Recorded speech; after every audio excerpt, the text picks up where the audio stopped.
Hello and welcome back. At the last episode we played, our intrepid adventurers were found themselves in the town of Crescent Ridge, where they had been sent to deliver a package. Upon inquiring for work in the area, had hooked up with Shira, a local elven woman who was looking for these ruins. Then Mekleresh had noticed that in her notes, a familiar looking obsidian structure, although different to her previous encounters with such a thing, piqued her interest greatly, so the group went with Shira and found the Spire of Dawn.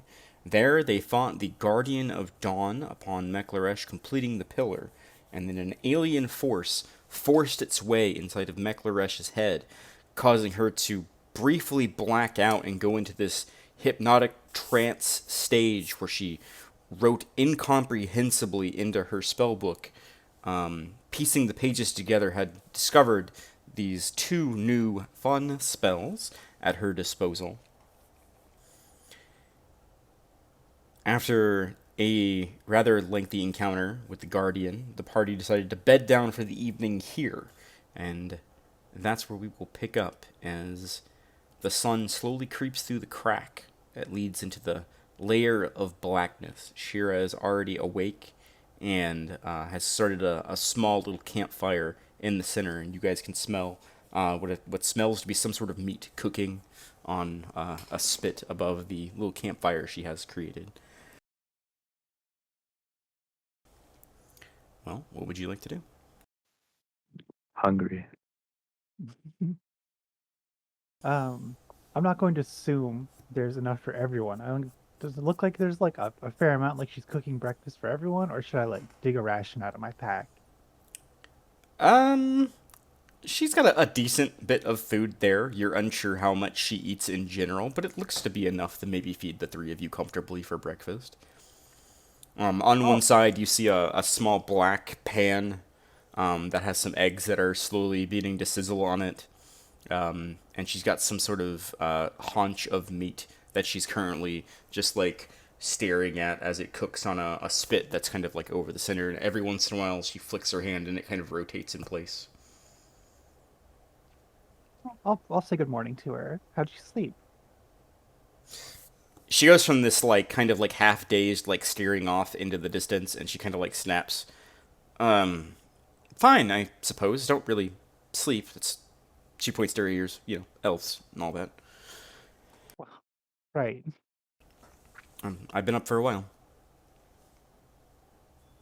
Oh, uh, so I do feel, I think I have a safe way for us to exit this cave, at least to get the rope now. We'll still have to climb out, but Oh, better than nothing, I suppose. The two of yeah, you we won't rest have to well. make a. I did, Garish. How are you? I'm fine. Fair He's enough. always so verbose. There's some breakfast for the two of you. You are my hires, after all. Oh, So we'll thank take you care so of you a much. little bit. And protectors from the fun experience we had yesterday. Hopefully that's the only fun experience we have. Hmm. With that, I'll just like get up and dust myself off a little bit and join her for breakfast. As you dust yourself off, you look down at your hands and they're still stained black. As I'm looking at my hands, I'm just gonna say, I really need a bath. Oh, I think there's a bath back at the inn. You can always head back that way. I mean, that seems like a notable place to regroup once we get back to town. Hmm. She starts to pick up some papers that are left next to her and starts to like put them together into a another journal that she seems to be keeping. This one different than the one you saw on the table earlier. Well, I've got all my notes, so eat up, enjoy yourselves. Gladly. Yeah, I'm going to try and eat. Like, do I have a utensil or I'm eating with my like ink-stained hands? If I'm not mistaken, I believe you have a mess kit. Oh, I do have a mess kit, yes. So yeah, Yeah. not too concerned about it. Yeah. Yeah, you do have a mess kit, which is a small, like, foldable plate with silverware. Yeah, perfect. Yeah. Definitely using that. I don't want to just be in old. The ink's dry at this point. That's all over you. Yeah, but it's like you could flavor things. That's Yeah, gross. yeah. You got pitch black stained hands. It's all over like the front of your clothes. You're a Yeah, mess. There's like a little bit like on your brow where like you must have rubbed your brow at some point. Not that you can yeah. I'm see definitely that, gonna but have to buy new clothes. I've got a set of fine clothes I can change into, but I don't really have comfortable traveling clothes. I might look into the general store when we get back to town.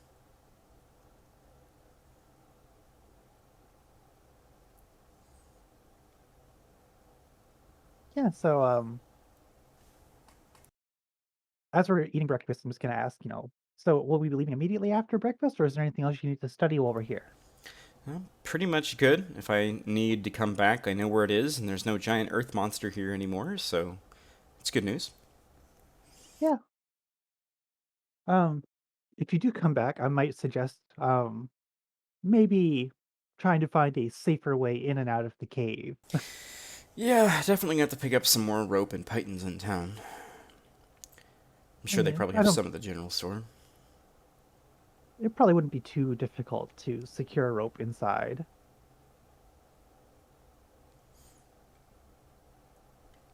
I guess like I'll like wash my mess kit up after I'm done eating and store it back in my pack. Hmm. See, eventually the three of you gather your things. Okay, so I guess this is me, and I'll walk to the exit of the cave. Hmm. You get back out, and it's kind of one of those dizzying moments. You don't look down, you just look over at the rope. Okay, and how far away is the rope? The rope is about 20 feet away from the entrance, just kind of loosely hanging on the wall. The last, like, 20 feet or so of the rope not pythoned in so you can swing with it. Okay, yeah. So I'm going to stand at the edge, and I'm going to wave my hands and cast my new spell, Basalt Pillar. And from the stone beneath us, I'm just going to extend out the 30-foot bridge of stone for us to walk on. So you draw the geometric symbols in the air, and you move your hands across, and touching a small shard of obsidian that you've gathered in your travels, you suddenly reach your hand outward, and in a blink of an eye, a patch of hexagonal solid rock juts out at an angle and fires off with a loud crash as it kind of fires forward. That's a new one. Yeah, pretty neat, huh? And with that, I'll just sort of like tap my foot on it and give myself a little smug little smile and say, it's perfectly safe. And I'll start walking out to the rope. It is, in fact, it completely supports your weight. And I'll start trying to climb my way up the rope. Sure. Go ahead and make an athletics check with advantage, because you are a wizard. Climbing up a Advantage or rope is disadvantage? advantage. Okay. I'm trained in this, so I should be good, right? Nope. Rolling real hot tonight. Okay, go ahead and make a Constitution saving throw for me.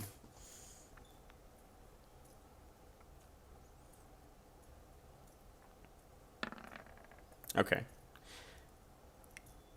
It takes the better part of 5 minutes for you to get up this rope, and you're slowing everyone else down behind you, which could be a trouble depending on the next roll. But you will make it to the top, breathing very Eventually. heavily and very uncomfortable. Your arms are sore now at this point.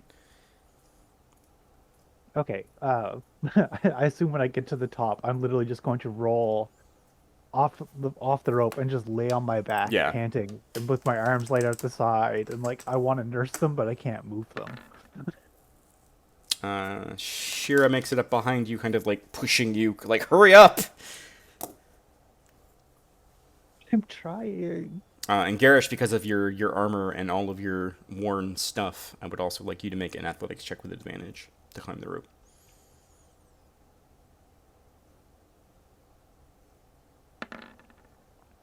Yeah, not a problem. You make it. You just wait for the other two to reach the top. You just arm over arm, straight up the rope.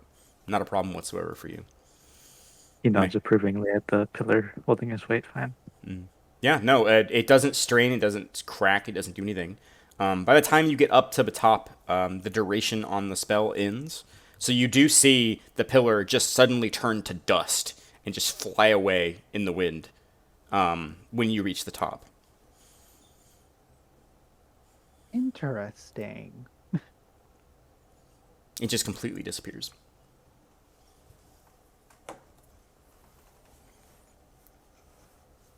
All right, I'm still laying there as they're both climbing up behind me. I'm just like, just laying there in agony, just going, "Oh, my arms, Buck up, my poor Buttercup, let's noodle go. arms." Wasn't that bad. I'm just gonna like, I'm gonna roll over onto my stomach and then like try and get up without using my arms because they're so sore. Yeah, it hurts. It hurts a lot, but you know you're okay. You didn't take a point of exhaustion. Um, but after a few minutes, you know you regain the feeling in your arms and you're feeling pretty good.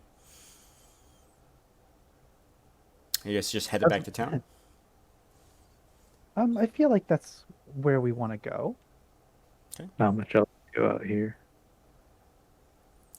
So the three of you continue your journey back through the sands, passing by small rock structures and other bits and pieces of broken landscape that lie in front of you. Eventually, you see the town on the horizon. Continue pushing through another 20, 30 minutes as you guys went quite far up the scar as you guys were continuing to try to look for the cave. Eventually, you do get inside the town, and in the distance, maybe an hour or half an hour out, you see carts coming up the road. Uh, do they just look like nondescript cards since we're so far away? Make a perception check.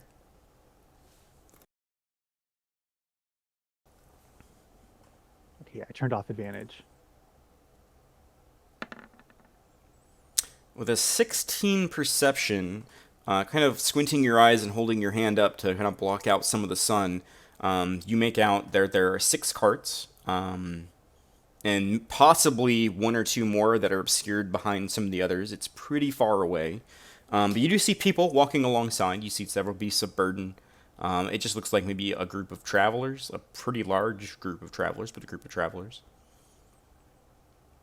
kind of heading toward the town.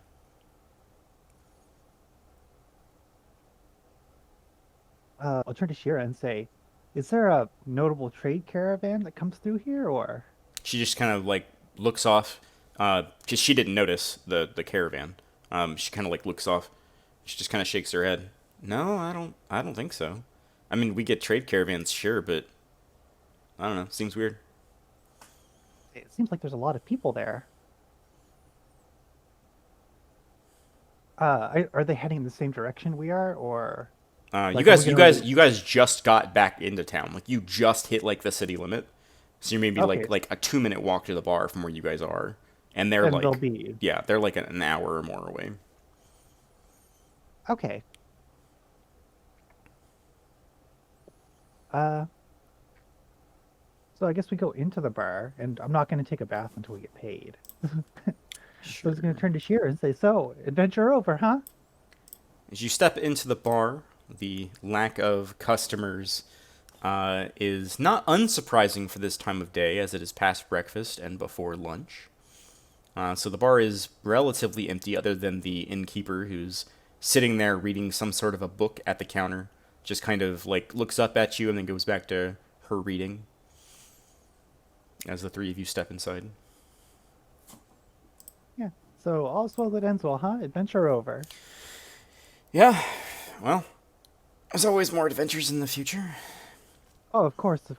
But every chapter has a close, and I guess this is ours.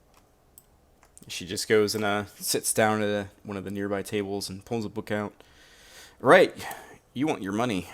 Uh, It feels awkward to ask for it she kind of sometimes, like but yes. pulls out her coin pouch and just like sets it on the table. Yeah, take it. It's yours. Okay, yeah. I'll reach down and grab it. Yeah, you hear the jingling of coin. And to just, look at payment in front of your employer. So I'm gonna say, go. I'll motion for Garish to follow, and I'm going to go up to the barkeep after saying my farewells to Sierra, Mm. and just ask Actually, so she's gonna go to her table. her room. Okay. Her table, yes. She's got her name carved in it like it's high school. Yeah, there's some inappropriate carvings there as well. Oh my. I'm just going to sort of walk up to the barkeep, whose name I definitely remember. Mm-hmm. Not super rude and have never asked. Mm-hmm. Um, and just say, "Hello, good morning. Our rooms are still available, right?" Yeah, you paid for a couple of days, right? Yes. Yeah, they're still Um, there. Great. Um, I heard tell that there may be a bath, and I'll just sort of like turn my hands over in front of her and just be like, "I could very much use one." She kind of like looks at you and thinks for a minute.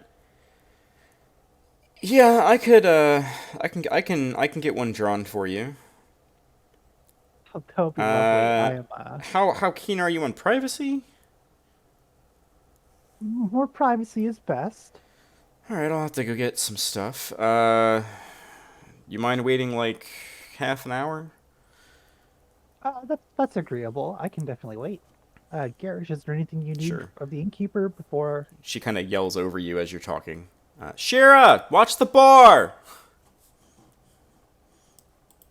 And then she goes and disappears into a back room. Nothing I would right now.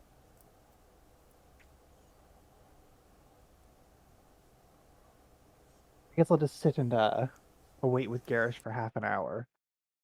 So, Garish, what do you think of our latest adventure? Pretty neat, huh? I suppose. Been I seeing a mean, lot of action lately. we have, but that's part of what being on the road is all about. It's the thrill. That's true. No stranger to it. I figured you'd be a little more excited or have some questions or, you know, are you okay? I've been thinking it might be too dangerous to keep going. Are Never, you talking about retirement? maybe. I'll just sort of absent-mindedly start counting out the coins we got from our latest endeavor. Well, It I'm talking to Gary. is 32 gold and 76 copper. No silver, strangely enough.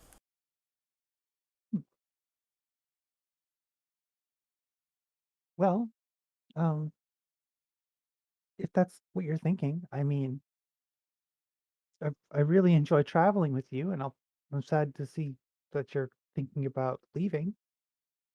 Is there anywhere you want to go, or anything you want to do?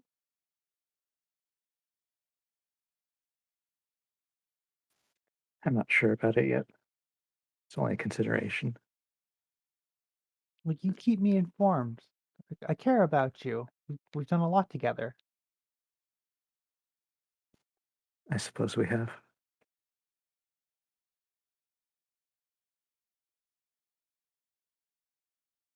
Oh, I'll take 16 of the gold and 32 of the copper. Jeez, come on, brain, you can do math. 37 of the copper. That's not right either. But yes, it is. Is it?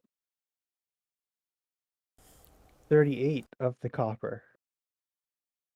And slide it over to Garish. Say, well, here's your cut. Not the most profitable job we've ever taken, but, you know, it helped pay for our journey out here at least. Was that 38? 38 copper pieces, yes. 16 gold, 38 copper.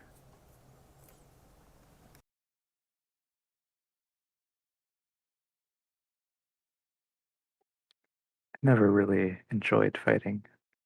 Became a mercenary because I was good at it. Didn't have much else to do.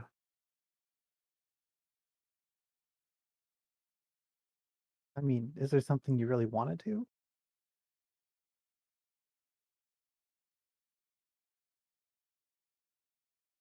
Yeah, you'd laugh. I laugh at lots of things, but I would never laugh at your dreams.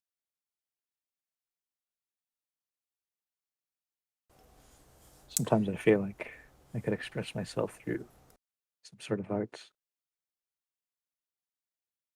Oh, you enjoy the arts? You never told me. Don't really tell anyone anything, do I? Oh, well, I wish you'd tell me more. And I'd like to make an insight check on Garish to see what, his general Sure, go ahead and make an feeling is insight right check. now. Yeah. Garish, if you would do me a favor, and there's a tab at the top that says to GM. Could you click that and then hit Deception or Persuasion, based on if you are being truthful or not, and send me the roll, please. Where's the 2DM? It should be at the top of the sheet near advantage. Oh, hold on, I don't have it toggled. Whisper, nope. Whisper toggle. There you go. Let me set that on all the sheets while I'm here. And what do I do with this?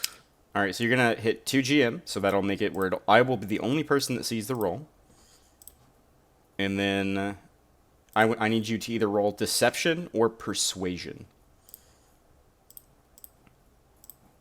And what is each of these for? Deception is if you're not being truthful. Persuasion if you are being truthful.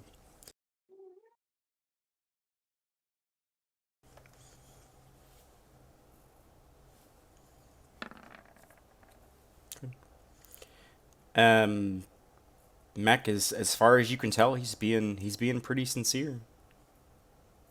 Hmm.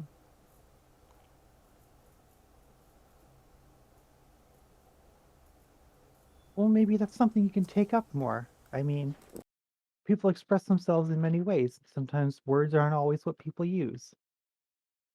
If you find yourself able to express yourself more through art, maybe that's how you should approach life.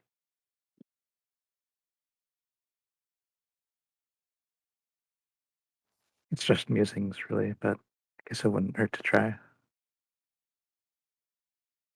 Have you tried expressing yourself through art?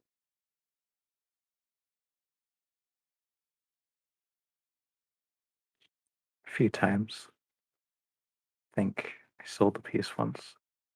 Really, that's very impressive. I know lots of artists really struggle to make, any sort of living off of their works.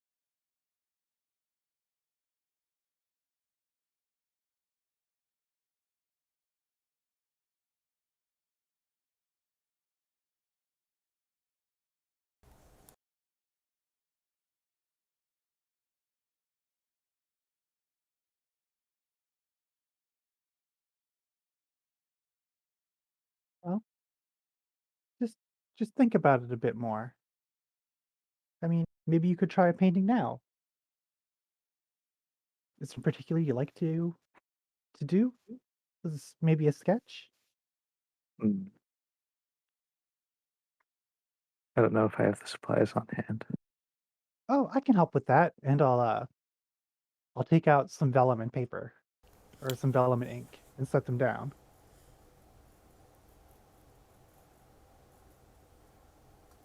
Here, just try. I'm just gonna mark off a gold's worth on my Sure. character sheet. You don't need to mark that much off. Okay. It's a negligible amount compared to how much you actually need to describe things. Understood. If you insist. Garish, go ahead and make an artist tools check with advantage, because you're kind of sitting down and you're really concentrating on it. I believe you have that trained.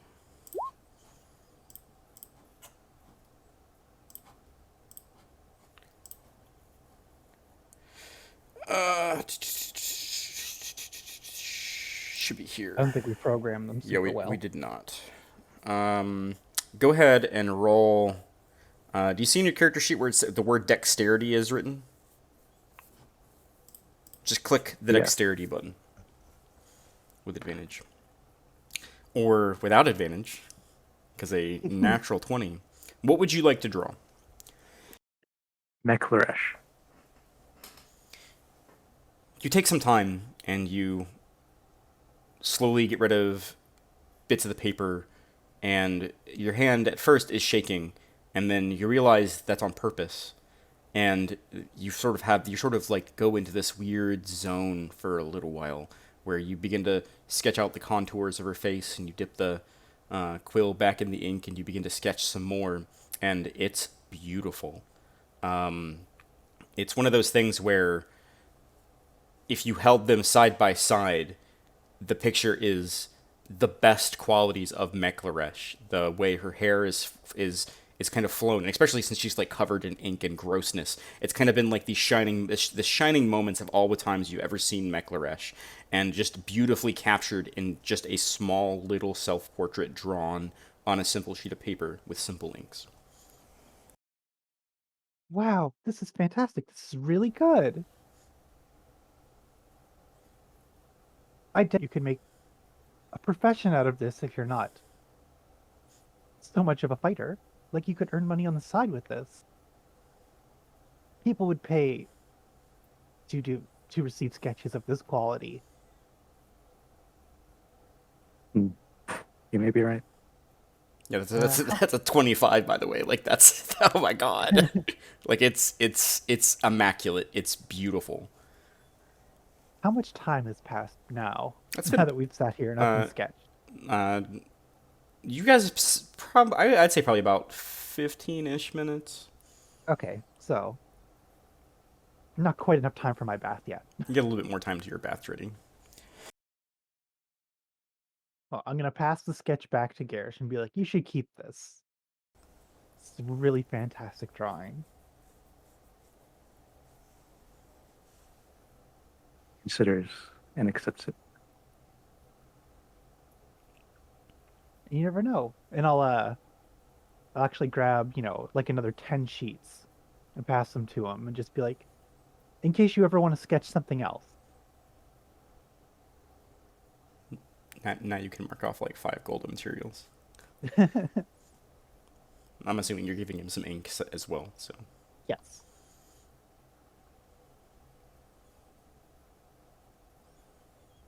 actually thinking about it, it's like wizard ink, right? So like the image itself like shimmers and like moves slightly. Not like a lot, not like a moving picture, but like just slightly. It has sort of an The arcane little quality to yeah, the it. little like ends of her hair like flutter a little bit. Mhm.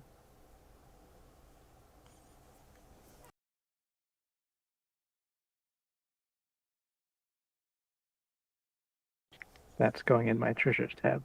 Mm. Awesome. You admire the piece for a few minutes, a little surprised yourself at just how well it turned out. You knew you had a little bit of talent, but you didn't think it came from this, and maybe the adventuring that you spent with Mekleresh has kind of like centered you in a way.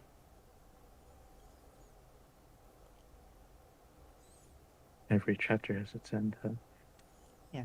I'm just going to be sitting there, like, rubbing my hands, trying to, like, get ink out of, like, because I know I'm not going to wash the ink out. I'm going to, like, rub with the top layer of skin off. Make like a nature check, I guess.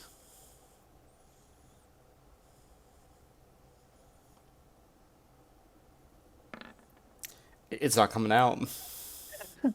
Doesn't get worse. Like you're not. She's not making it worse, but like it's not coming out. Like you're like scrubbing, and you're starting to like pull like little bits of skin off, and it's still not coming out. It's really stained. How am I going to fix this? I'm just looking down at my hands. And I'm gonna be like, would it kill them to have used a freaking quill? You hear something outside.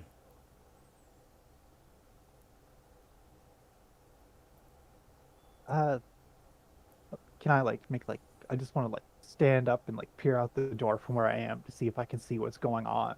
Yeah, make a perception check. If they were an hour away. I figured they wouldn't get here quite so fast.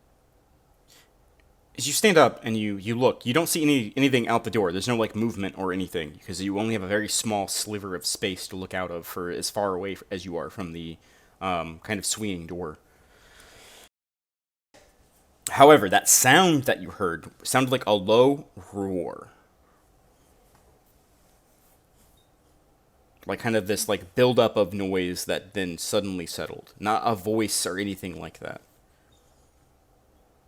So it didn't sound like a beast of some kind or anything like that. No, you didn't get that impression. But you like pause and you're listening, you're like straining your ears, looking out the door trying to find some sense of something, and you hear shouting.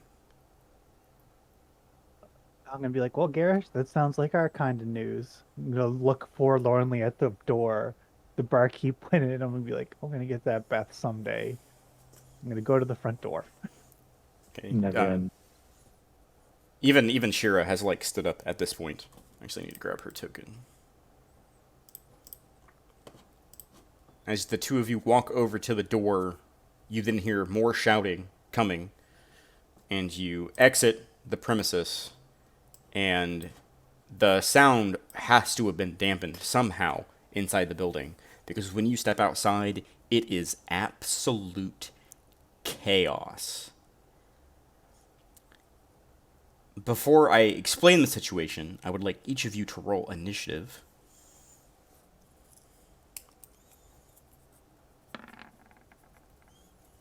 Yeah, Wow. it had to happen sometime. Garish has the higher dexterity. So Garish will go before Meclaresh. I almost also need Yasil to roll initiative.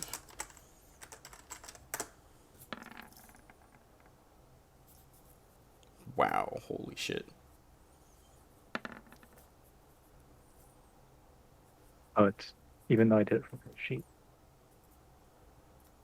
Yeah, you have to be selected the token for it to tell me, but I got it.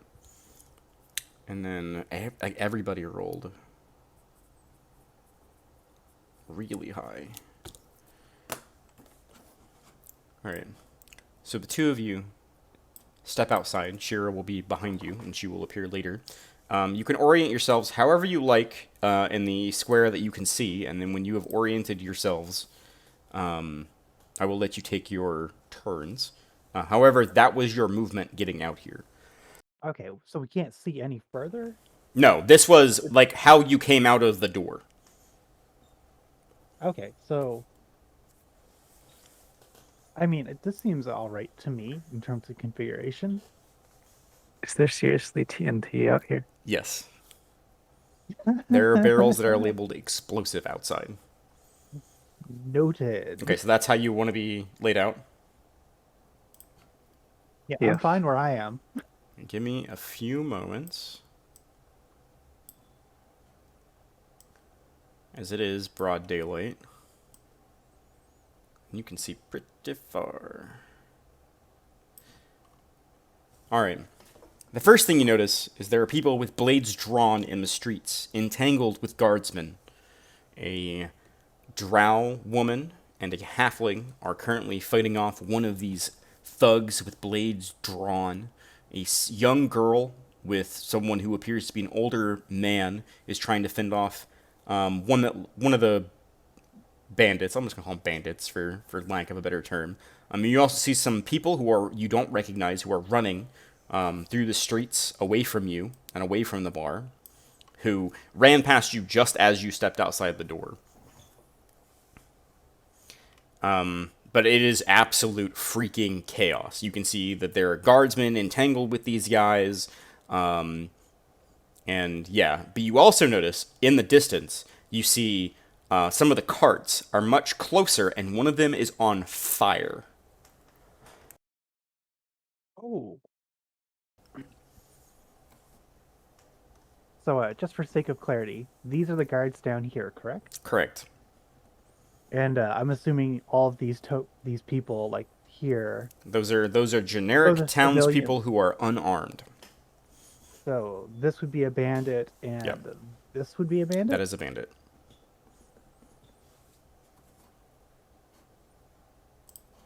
Okay, Garish, I think you go first. Garish, you have the lead on initiative.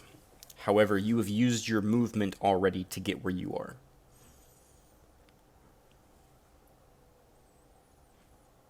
don't need to do anything to assess who's who, do I? You can make a insight check as a bonus action to kind of gauge the battlefield and try to figure out like who's on what side.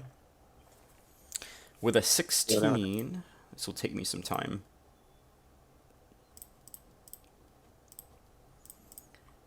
You can suss out that anyone with a yellow dot marked on them is trying to repel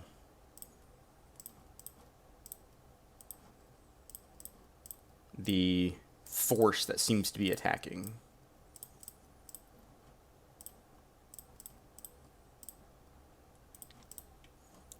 As you kind of take a quick moment to assess the battlefield and look at clashing blades and other people who are in more defensive positions, as opposed to people who are on offense. Your time trained as a mercenary makes it quite easy for you to be able to decide that.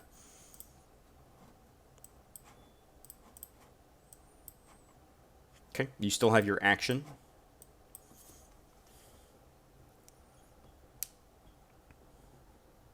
So you cash somewhere.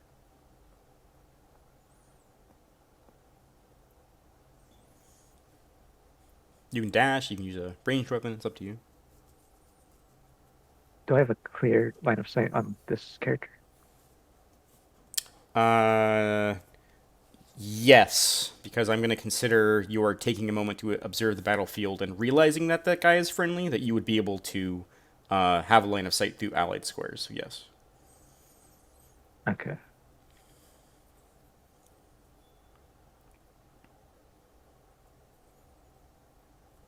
I should make her token smaller because she is a young girl. He is small. There you go. I would like to fire heavy crossbow with this. Sure, go ahead and make an attack roll. With a natural 1, you step outside and assess the situation and aim, and at the last second, the man in front of the bandit dodges to the side, and you quickly cock your bolt as to not hit him, and it fires off, hitting this building over here. That could have gone worse. You have a second attack, but with loading, you can't fire the crossbow twice with the loading feature because you've already used your bonus action. He can't use his attack to load the crossbow, can he? Well, yeah, you can use the extra attack to load it, but you can't fire again. Do you still have javelins? I do. You can, I- yeah, you can draw and throw a javelin after you fire the crossbow.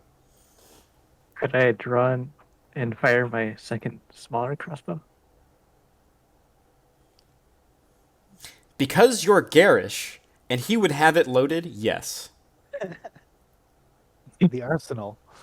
I like that answer.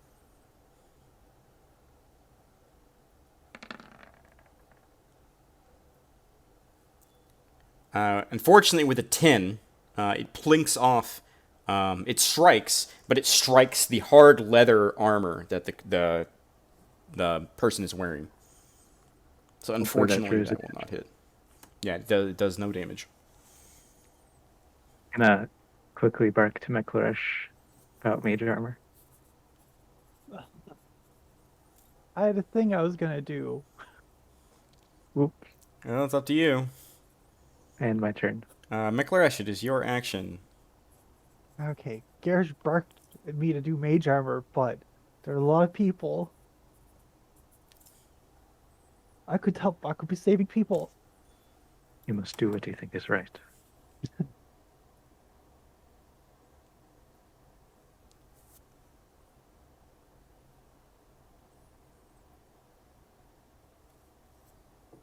Okay,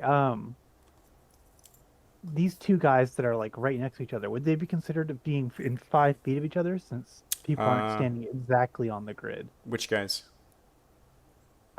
This guy and this guy. They are on the grid. There's just 2 separate grids. Oh, now I see. Yeah, I couldn't get the map to line up perfectly and have everything be contained, so I apologize for that, but the light grid is the grid. Okay, so they would not be within 5 feet of each other. No, they are not. That changes things slightly. Well, in order to save this old man that Garish has, fired all sorts of crossbow bolts around, I'm going to magic missile at first level against that guy. Here, go ahead and roll damage. I believe that your button should work. Fingers crossed. You send forth a blinding blast of radiant and force damage that then peppers the target, dealing a pretty solid hit of damage. You watch as he curses under his breath, noticing you now behind the man. I'm gonna like wink a little bit and just sort of wave. Look over here, Senpai. You still have your bonus action. I don't believe I have many things I could do with my bonus action at this time. So I believe that will be my turn. Okay. Which will put us at bad guy's turn, because I rolled a fucking 19 on their initiative. Alright, please bear with me, I have a lot to do here. 2, 3, 4, 5, 6, 7, 8, 9.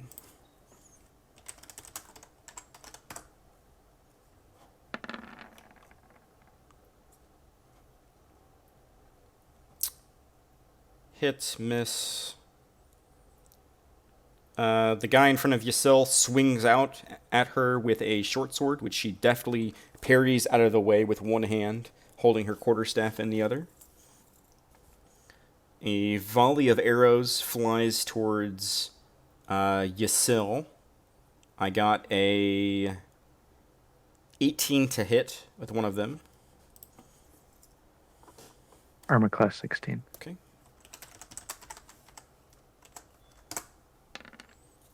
7 points of piercing damage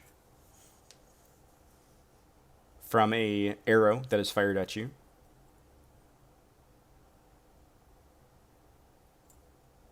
You do have a reaction for that if you'd like to take it. Completely forgot about that.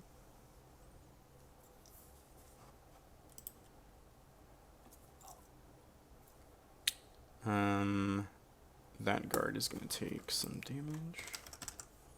Alright, so go ahead and roll d10 plus your dex plus your bunk level. I got a lot of math to do here. I shouldn't make such big battles. That's something I learned from 4th edition.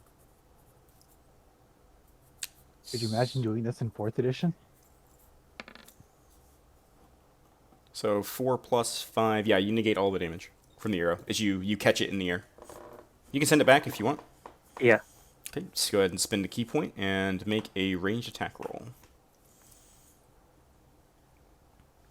Would the unarmed strike button work? Yeah, because that also uses your dex, and it would add the same thing, so yeah.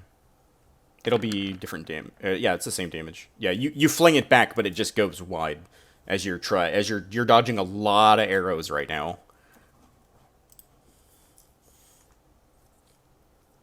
And that guard takes 3 points of damage. Okay. Alright, so this guy took a blow from the backside of a short sword, which he narrowly does not deflect, and this guard far to the south took 2 solid hits from the guy he's fighting. This guy's gonna move up. This guy's gonna move up. This guy's gonna move here. This guy's gonna move here. The guy, so this guy here in front of this man is gonna make 2 attacks with a longsword. I didn't piss him off enough for him to attack me. Oh no, poor old man.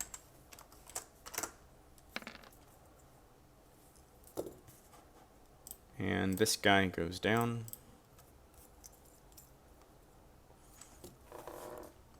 And as he cuts down the guy, the girl screams.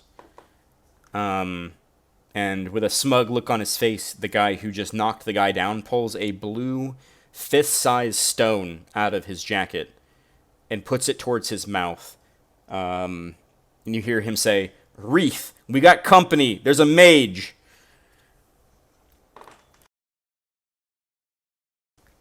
And that'll end bad guy's turn. Oh, wait, I forgot to take Wreath's turn.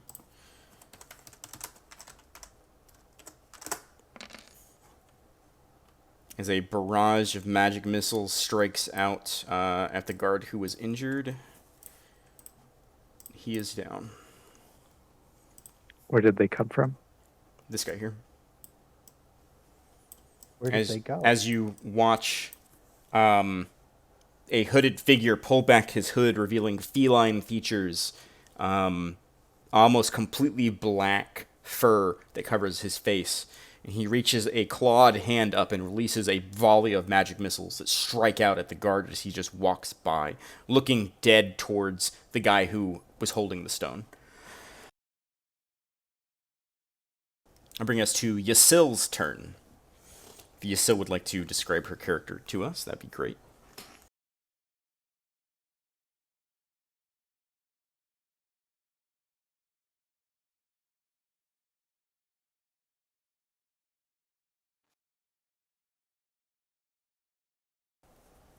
Are you muted over there? Zilla's a shortish drow with black hair, short and messy. Very lanky and muscular, I think. I would say you're fairly toned, wearing like pretty normal traveling attire. I would say nothing fancy, nothing overly flashy. Does she have like a color scheme that she wears with her clothes? No, it's a simple white tunic with brown trousers. Okay.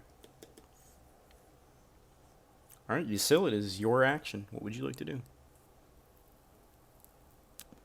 Get your ass away from us. She's going to attack with her quarterstaff. Go for it.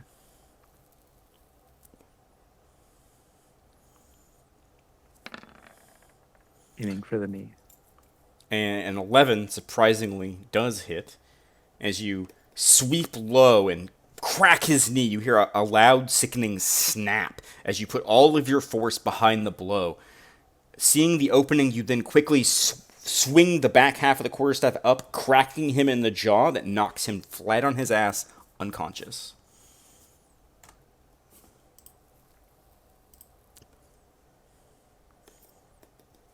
Still have lots of turn left to go. Can I move before using extra attack? Yeah, sure. Why not?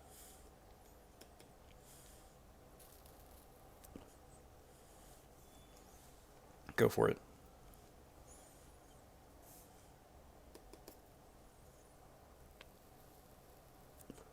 Got lots of options. A lot of bad guys.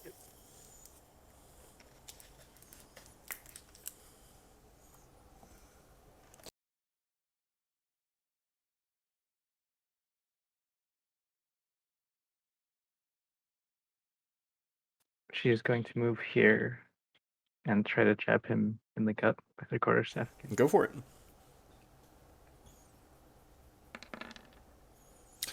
Ooh, with a solid hit, you knock him off kilter. Are you going to try to make him prone, or are you going to try to push him back? Are those for a crit? No, that's on your open hand, I believe. That's only for flurry blows. Flurry of blows. Okay, great. Okay, so yeah, you strike a solid hit and do a lot of damage. You crack him over the back of the head. This guy's strong. He's looking pretty hurt, but he's still going, and he looks pissed.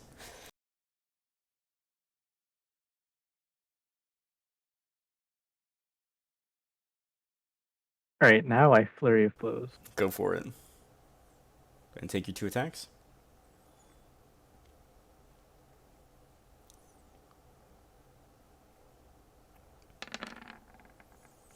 A solid first strike, doing 9 additional points of damage. The second one will not hit. Are you going to stunning strike? No, but I will take the push.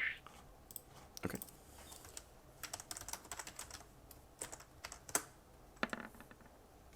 And that is a failure, so he will be pushed back 5 feet from you, as he kind of is in a daze as you crack him in the jaw with your fist. putting a lot of force behind the blow to shove him back. End your turn. Okay. That'll bring us to the neutral NPC's turn. This guy's going to move back further into the corner. Go ahead and put Shira on the map, and she's just stood outside. Shira steps outside, seeing Yasil just completely fucking wallop on this guy. She says, "You fucking get him!" So you have an inspiration dice now. She uses Bardic Inspiration on you. Whenever you roll a d20, you can add a d6 to the roll. Is that separate from the inspiration button? Yeah, it's separate from the inspiration button. Just remember that Yeah. you have it. So if you have a roll that you're like, oh, I don't know if that hits, you can always add a d6 to it. That's going to be her turn. Tasha, the halfling girl, is going to run over towards Garish, and she's going to attempt to use him for cover.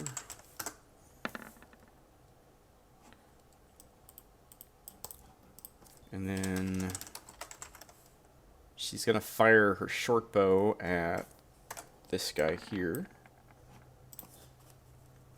Actually, I have buttons for this. I don't know why I'm not pushing her buttons. You're a DM. You're supposed to push everyone's buttons. I know, right? That will hit. We'll just take the damage from the button, not the attack. Of course it would crit. So 2, 7. So he takes a solid shot in his arm from her short bow. Should have just pushed the button, huh? But he is hurt, but not down. Guardsmen are going to take their turns.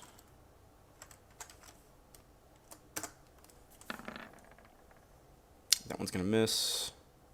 That one is going to hit. And score a little bit of damage on this guy down here. Okay, and that will bring us back to the top of initiative, and that will be Garish.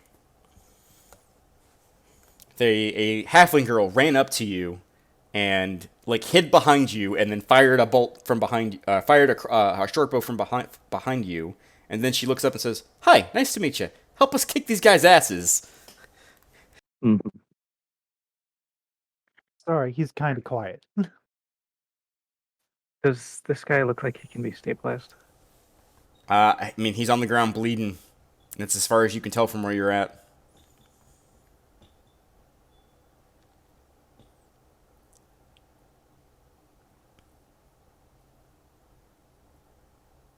You can you can use your bonus action to make a perception check to see if he's breathing.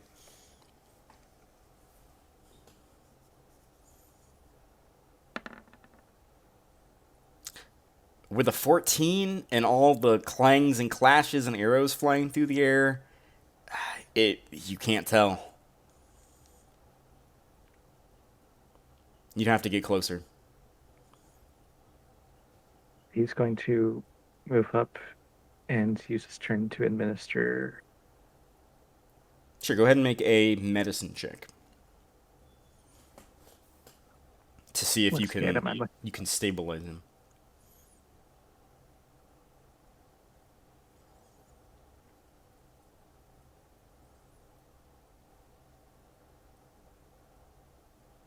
Should be on It's the. almost having a huge inventory has consequences.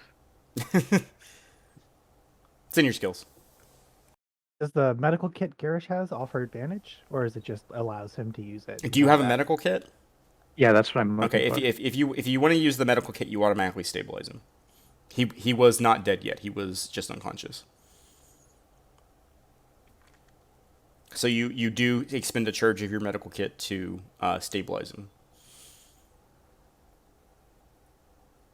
Healer's kit, that's it. Yeah, he was good. That's my turn. Okay. Mechlaresh, it's your action.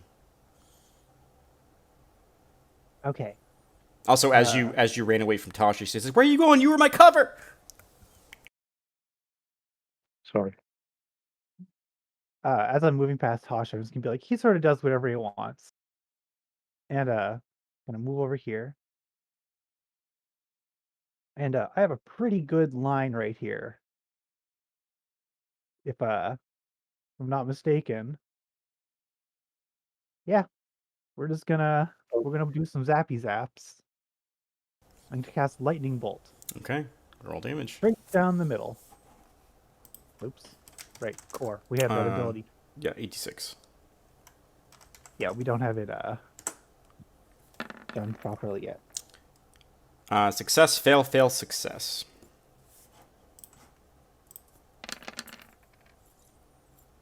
So 22 points. All right, these guys are absolutely toasted. This guy is very, very, very, very hurt. But he barely managed to avoid the brunt. Wow, you rolled like shit. I He know. barely managed to avoid the brunt of the blast.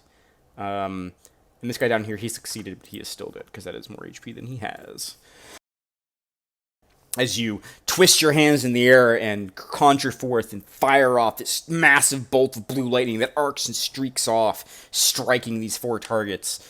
And when your vision clears from the flash of light, 3 of them are laying on the ground.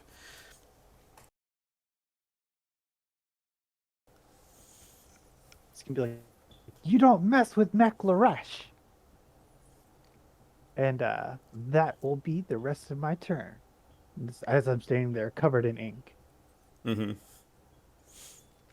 All right, so that'll bring us to bad guy's turn. I don't know, is it worth it? No. They all rare. He's gonna take a weird path. He's gonna move here, avoiding attack of opportunity. And then he's going to keep moving down because he's really fucking hurt. And he's going to run past the Tabaxi mage, who's going to move up to here. Actually, he'll use his feline sprint ability and get here. Then, let me see what he can do again.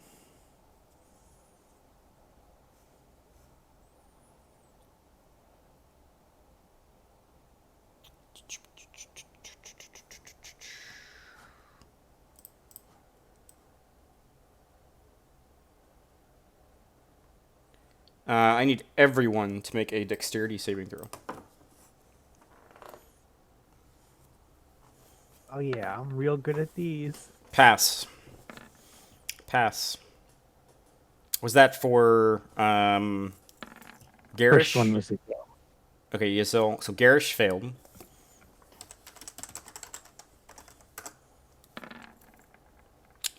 Tasha succeeded. Shira failed. I don't know why I'm even What going about to the roll little for those girl? guys. Those 2 guys, one of those 2 guys succeeded, and the little girl also succeeded, surprisingly. What about down Grandpa, who was just stabilized? All right, so if you succeeded your saving throw, you take 12 points of damage. If you failed your saving throw, take 24 points of damage. As he raises his paw up, and a tiny pea-sized bead of light fires off and whizzes right past Yzil, who dodges it without issue. And then she turns as a conflagration of fire erupts in the area. It's that TNT looking. These are on fire now. This box is on fire. This front of this area is on fire. This area is all on fire now. And this area is all on fire now. He is dead. He is dead. She is unconscious, but not dead. Oh, wrong button. Little girl is unconscious. And for the rest of Wreath's movement, he is going to move back towards his guys. As he literally got on all fours, popped up, fired the fireball, and then launched himself backwards with a leap.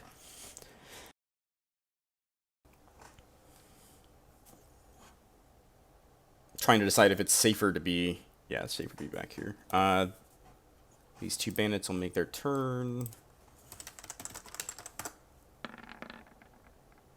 They're both going to miss. 2 range attack rolls at Yasil. Both of those are going to miss. This guy is going to move. Actually, he's going to move here. Take 2 swipes with his longsword. Both of those are going to miss. What are these rolls? Attack the guard. One of those is going to hit. And attack the guard. Miss.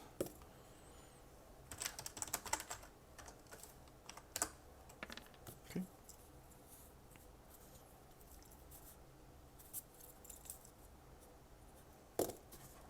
So this guy's looking pretty hurt now. That'll bring us back to Yasil. It is your action.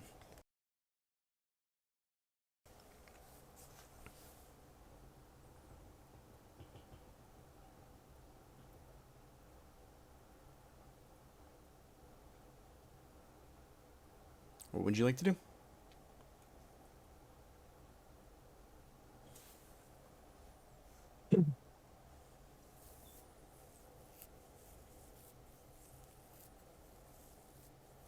She is going to charge right up here.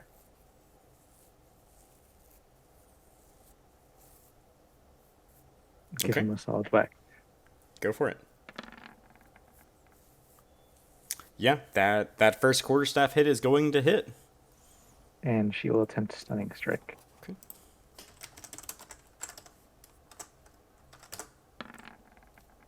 Uh, 20. I believe that succeeds. It does. He is not stunned. You still have another attack and a bunch of other monk shit. She is going to swing again.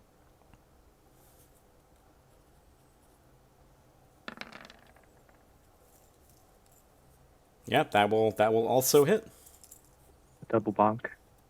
And attempt stunning strike again. Okay. Yeah. See, I get good rolls when I save. Sorry.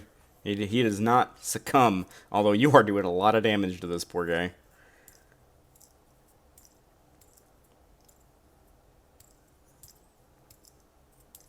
Still have your bonus action? Might be out of key points.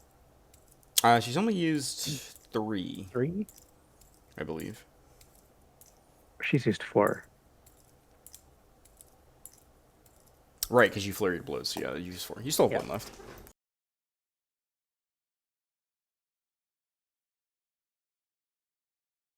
She's going to use her bonus action for the martial arts extra attack and give yet another bonk. Okay, go for it. Do the bonk. With each swing, she says, "Get Yeah, down!" you're getting so frustrated that you just can't get this guy stunned. You eventually slip up, and he dodges slightly to the side. Your fist arcing over this kind of purple shimmering barrier that surrounds him that your first 2 strikes ignored.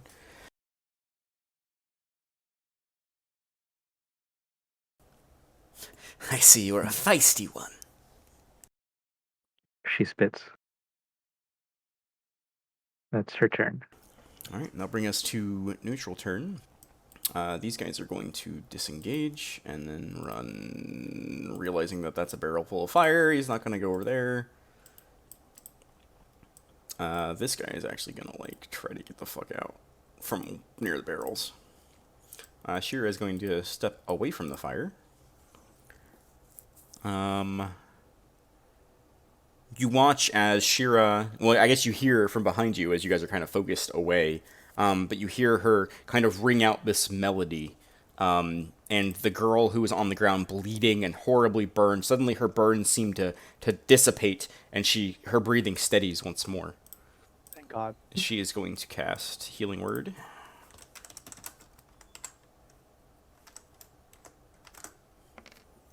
And she gets back a couple HP.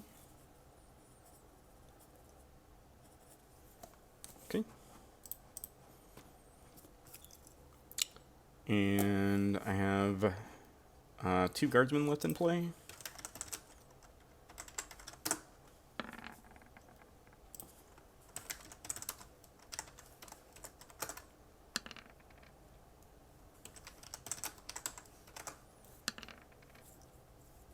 Both of the guardsmen strike true at what appears to be more hardy members of the enemy, doing a little bit of damage. Not much, but a little bit. As they're having hard time protecting the people who are behind them, and they're getting flanked and swarmed and surrounded. Alright. I guess... Who am I missing? Tasha. Tasha is going to... Let me see. She is going to move behind this cart. She's going to use her bonus action to hide. And make an attack roll on the guy who's engaged with the guard. I can just hit the button. I don't know why I'm not hitting the button. I made her a character sheet because I knew she was going to be in the combat. And does a little bit extra damage to him as well. So he's taken some hits. Not many, but a couple. That'll bring us back to Garish's turn. Is there water nearby? Make a perception check.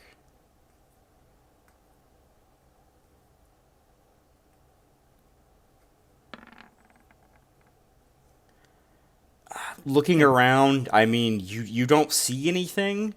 Some of the barrels that might be nearby might have some water in them, but it's you can't tell. Not in the heat of combat, not like this. There's too much happening.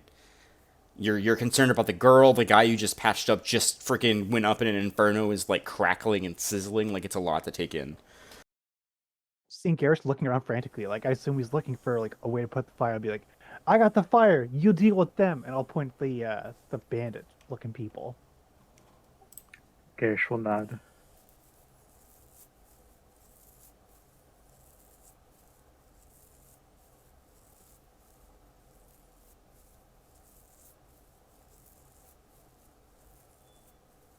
Still have your turn.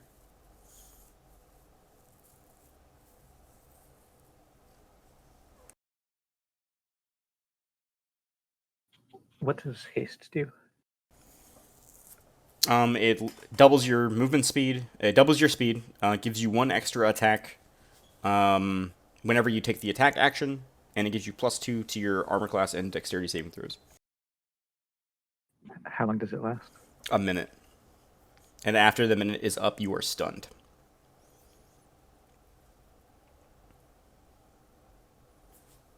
And that stacks with extra attack. It does.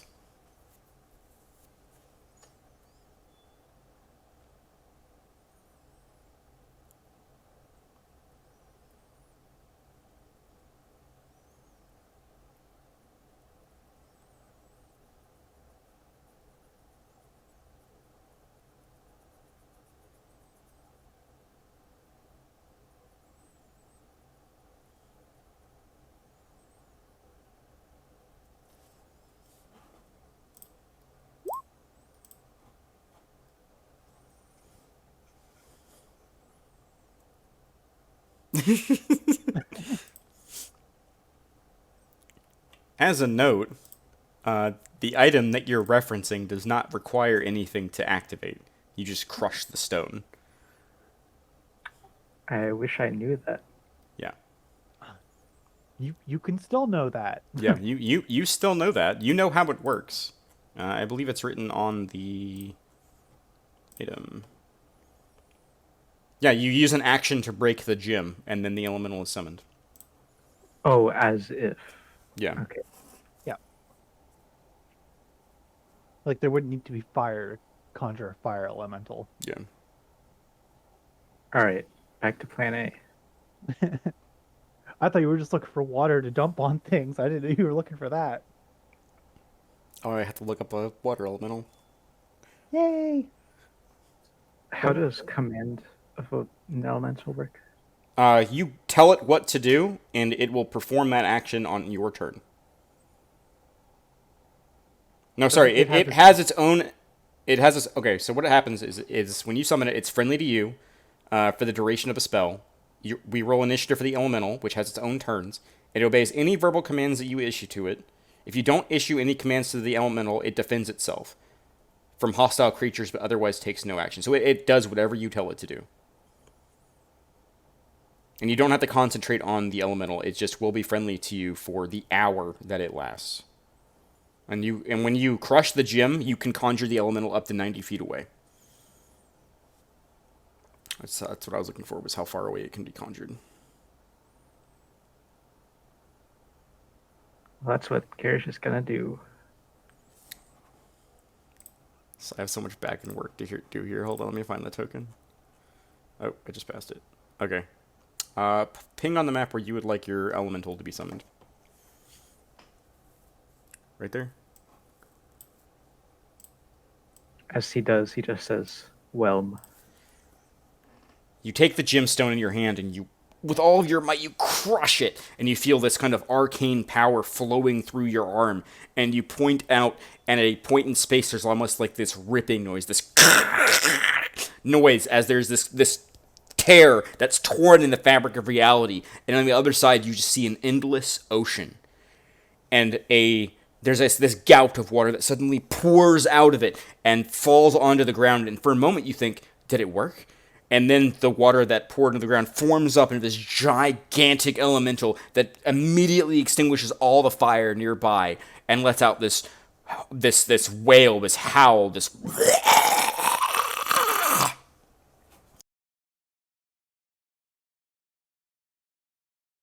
It lets out what? A horrifying wail. As you are now in command of the elemental. make it roll across all the fire. I don't know how much move speed it has.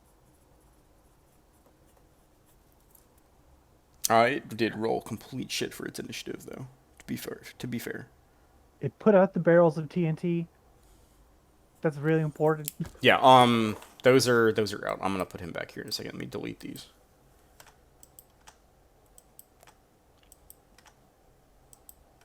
Pretty much all of that fire went out immediately as soon as you summon the elemental.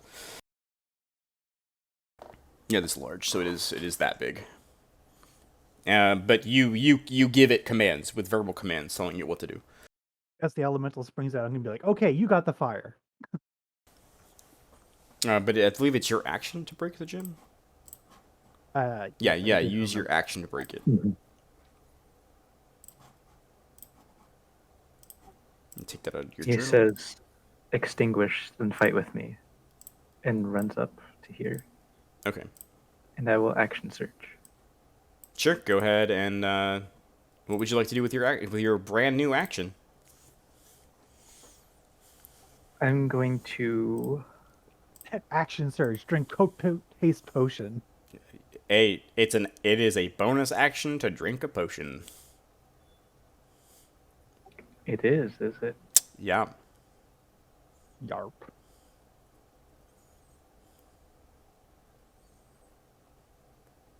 All the consumables getting used today. Don't need. These aren't paints. Alright, he's going to drink the haste potion. Okay, let me put a status effect bubble on you. So as you rush forward after crushing the gem with one hand, the other you produce the orange-colored potion that has been in your bag for weeks and weeks and weeks, and finally you pop with one hand, you pop the cork off, chug it as you run, and there's this sudden adrenaline rush that pumps through your veins as you can feel the world almost slow down around you as you then bolt forward with lightning speed and intensity.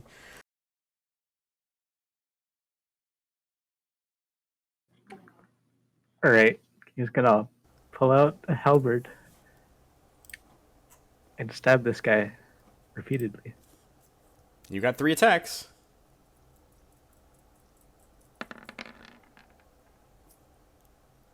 Unfortunately, the first one does not connect as he sees you coming and you literally hear him go, "Oh shit." And he barely manages to dodge to the side, and again, your weapon streaks off of this kind of purple barrier that's sort of surrounding him. A second swing, just the same. Yeah, the same thing. It's striking off that odd violet barrier that he popped up whenever Yasil tried to hit him.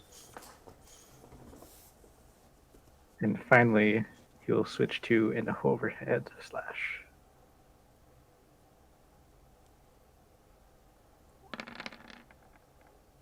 Just yeah. It's one of those things where like the flurry of blows is intense, but that whatever that weird magic that he casted is just barely causing your blows to scrape off. But he looks scared.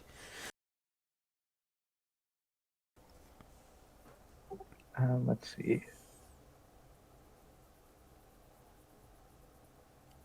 So that's my action. It's your action, your Second action, your bonus action, and your most of your movement. Okay.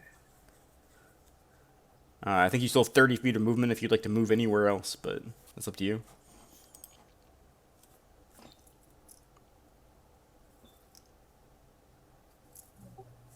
Would moving provoke opportunity from this guy? If you leave his threatened squares, it will. Although he's wielding a bow right now. No, he has a short sword. He tried to attack the civilian. So yeah, if you leave his threatened range, it will provoke. Does that have any consequence other than damage? No, just damage.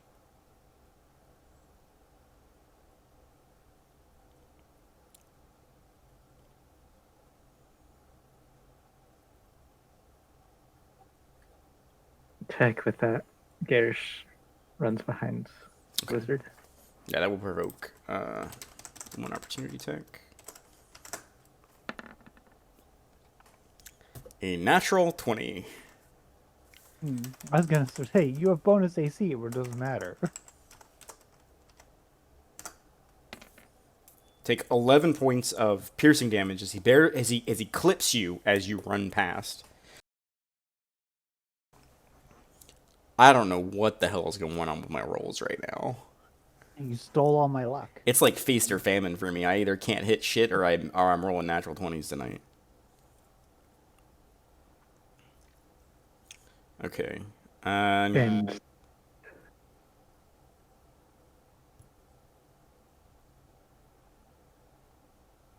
anything else? no, that's Garish's turn. Okay. Mekleresh, it is your action. You do know, because you're a practitioner of the arcane arts, and the spell is lower level than you can cast, you do know that he used shield when you still attacked him. Okay. I am gonna move up a little bit. Not too far, but like I want to sort of interpose myself, be closer than the civilians. There is a guy, like, 10 feet away Right from you. here. Yeah. Yeah. Okay. Just double check and make sure we're on the same page. Yep.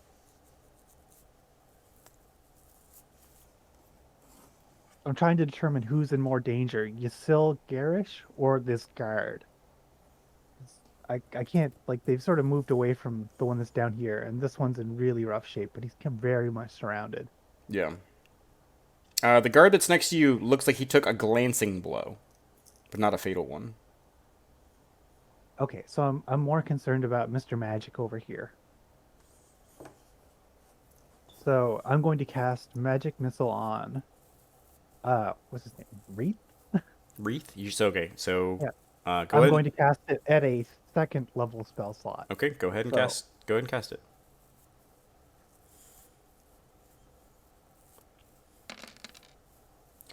You fire off the beads of arcane force empowered by your necklace of sacred missiles, and they kind of wind out and reach around and strike the violet barrier and dissipate. Oh. Forgot about that. He casts shield. He did cast shield.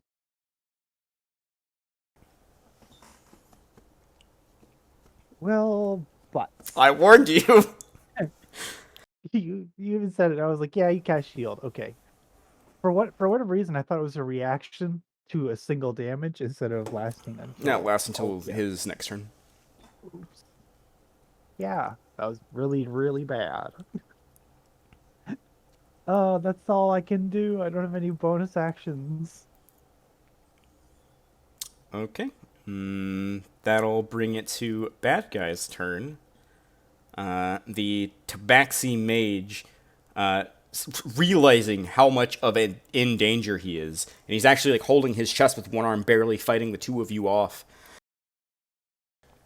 Kind of reaches back and grabs the edge of his cloak and spins it around his head and disappears a massive cloud of smoke in the area. And he disappears.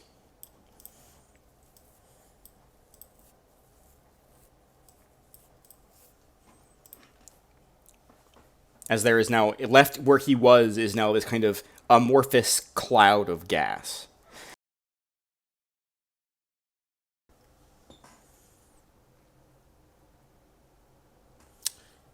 And we're gonna go. These guys are going to. This guy's gonna move to Yasil. These guys are gonna draw short swords and move over to Garish. This guy's just gonna fucking run.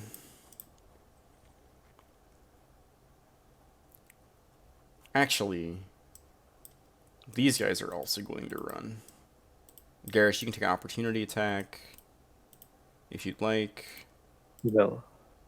Yasil can also make an opportunity attack if she would like. What else can she reach? Not worried about deflect missiles. Sure, she will.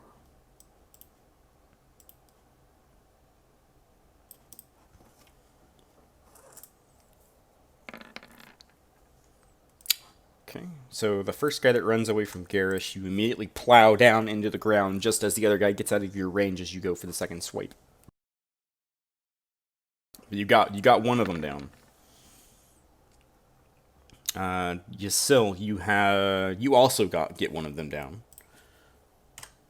As the two of them begin to book it and run. He can actually make it to here. Oh, no, you don't.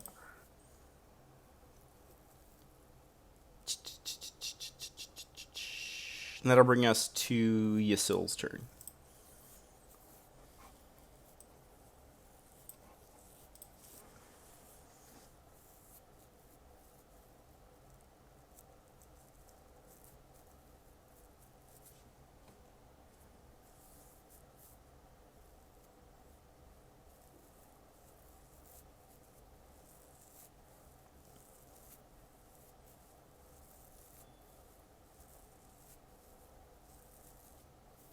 She's going to run up here and give a whack to this guy. Sure, jumping over the carriage, pushing past the Garish, leaping over the wrecked carriage that's in front of the building. You charge forward. Yeah, a 12 will hit, so that'll be 5 points of damage to him. Okay.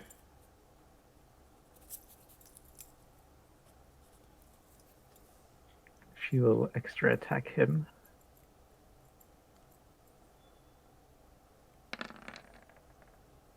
Yeah, we'll also hit for 4 more points.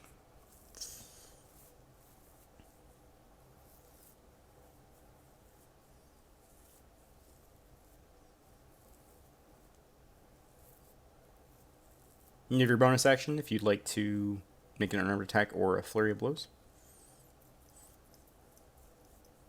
She'll pivot around the quarterstaff and flurry of blows. One each. Okay.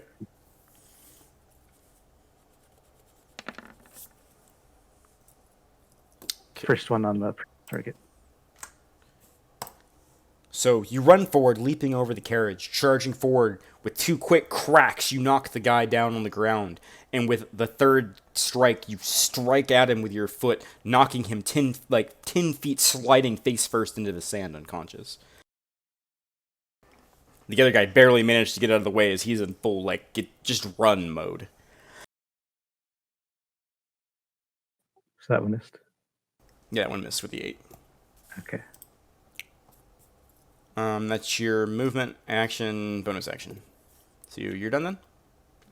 Yes. Okay, so the water elemental is going to use his turn to dash and put out all of the fire.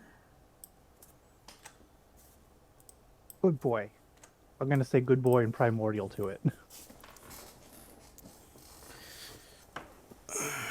It's going to be right neutral people, because it basically goes at the same time they do. Tasha is going to move away from the water elemental.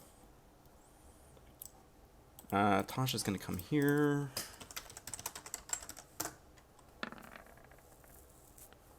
Okay. So the halfling girl runs out from behind you, or runs behind you, Mechlarash, and begins to like look all around. She looks like she's trying to figure out where the guy went.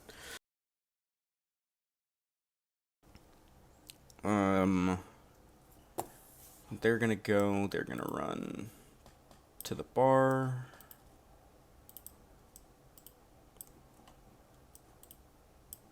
That guy gets in the bar. Second.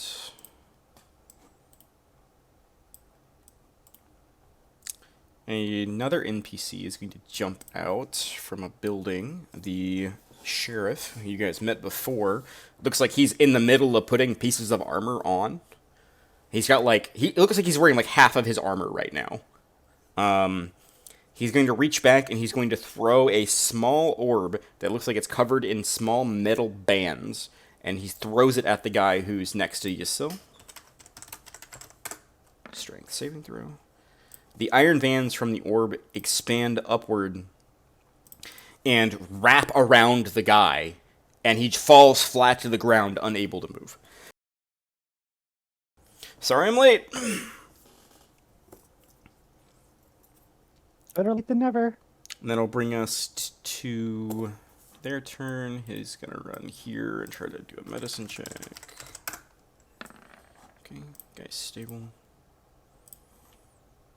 This guard's going to run down. He's going to dash to here. And that'll bring us to Garish. He is going to zoom up here. Yeah, you're hella fast.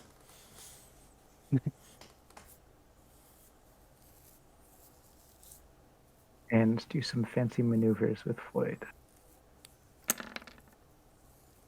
Unfortunately, the natural one does miss. As you're not used to the immense speed that you have, the second strike strings to true. Which was the target of your second strike? Let's go counterclockwise. So this guy down at the bottom. You slice down and just completely crush through his shoulder blade and cut midway into his chest. And the other guy will take the 8 points of damage. He is I would like to not use looking super hot. priority die. Sure. I forget what kind of die I use. Is it a D8? It's a D8. Pushing attack or disarming?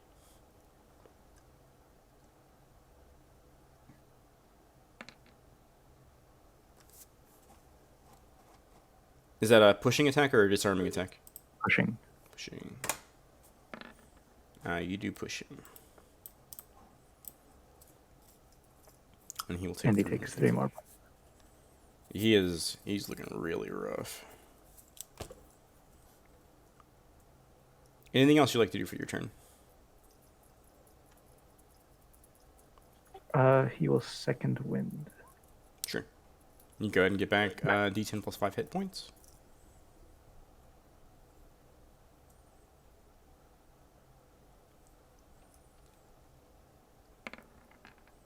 Alright, you can get back 10 HP with your second wind. Will that end your turn? Yes. Okay. Bring us to Mechlarash. Okay. Would it be a bonus action to try and see where that guy went? If you'd like to use your bonus action, yes, you can make a roll. The DC is higher. If you use your action, the DC is lower. Okay, I do want to save my action just in case. So I would like to try and see where he went. So perception? Yeah, make a perception check as you're trying to look around. I mean, that from your perspective, he suddenly grabbed the edge of his cloak, swung it around himself, and disappeared into it, leaving a cloud of smoke behind. You have no idea where he went. Looking around the rooftops, the insides of the buildings, you don't see him. Okay, I am going to cast Magic Missile at this level and put 2 darts on each of the remaining foes I can see. At what level? Second level? Second level. So I Okay, get so 4? those two. Okay, this guy is gone. And we'll say those are your... I have to do some figure. I had to split it, so... And that guy's going to take 5, Oh, it didn't roll the extra die 6... Yeah, it for did. casting It's it up. It's second. higher level. Higher level cast. It's above. You rolled a Oh, 1. yeah. Um, How would you like to do this? This is the last enemy on the map. Okay, so as the first 2 missiles strike the first guy, he goes down. I'm gonna have the other 2 sort of they're going to come in at opposite sides of both of his heads and just gonna try and like crush in on both sides of his head. So you fire off the magic missiles, directing them with your hands as they zip and fly through the air. The first guy just is obliterated. They smash him in the chest and just blood and gore just spews out onto the sands. The second guy, both missiles strike the sides of his head, and for a moment, nothing happens. And then he slumps to the ground as blood just pours out of his mouth.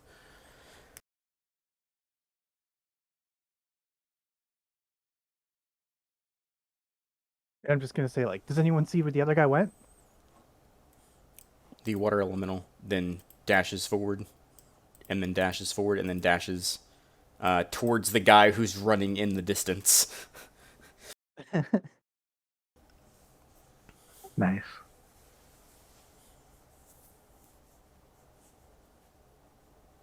We are out of initiative.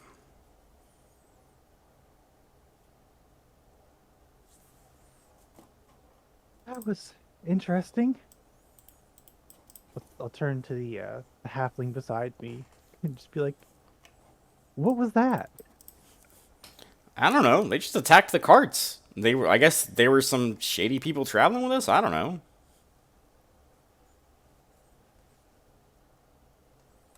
Were they part of your caravan or? Yeah, we picked him back up in Yasel. What was the name of the town we just came from? Do I know? It was Profidin.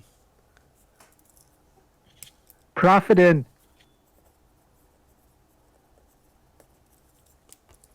Oh, Yeah, have I heard of we it came from before? we picked him up in Profidin. I don't know if we figured they were more refugees. Refugees? From where? At this point, the sheriff kind of grabs the guy by one of the metal bands that's holding him and just like kind of lifts him up and looks at him. The hell are these guys? I don't know. I guess they're from Profferton? Well, he's like over by Yasil and Garish. Oh, right. Yeah, I can't really hear them. 2 characters. What do?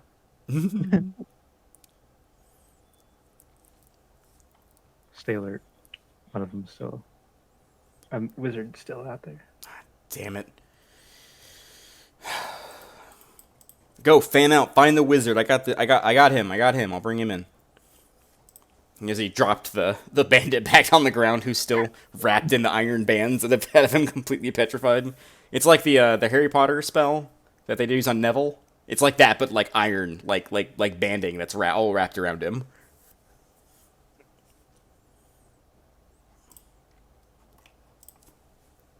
But yeah, I don't know. I guess they were traveling with us for a little while. I don't know. The guy they called Wreath, like he's kind of a dick. Like he was rude to me the whole time. Wouldn't even like share any of his food. Oh. So, She where are she you she from? pauses and then like turns and goes, "Oh, poor Julie." She runs over to the little girl, kind of checking her and making sure she's okay. And Shira comes over and kind of checks on her as well. Yeah, I definitely would like to do that as well. We're from Portomo. Me and Yasil and a couple of the other guys. All these other guys are off the map by now. I'm gonna remove them. They ran for cover, so Yeah. What happened in Port Tomo? Last I heard, there was a dragon sighting it's a big. heading that way. She like holds up both of her arms. She's like really big dragon, like really big. It was really scary. Whole town's gone. Hell, we hid in the gully from a huge friggin' army marching over us. It was crazy. Huge army of what? Tell you what, you buy me and my friend a drink, I'll tell you all about it. Let's get Julie inside, though. Okay. I'd be like, Garish, we've got adventures. I'm still concerned about the guy over here. Oh, like he's running, like he's running, and the water elemental's catching up, and eventually, like you watch as the water elemental just scoops him up inside, and he's like flailing around, and then stops flailing and starts just floating absent-mindedly inside the water elemental. That then begins to come back toward you.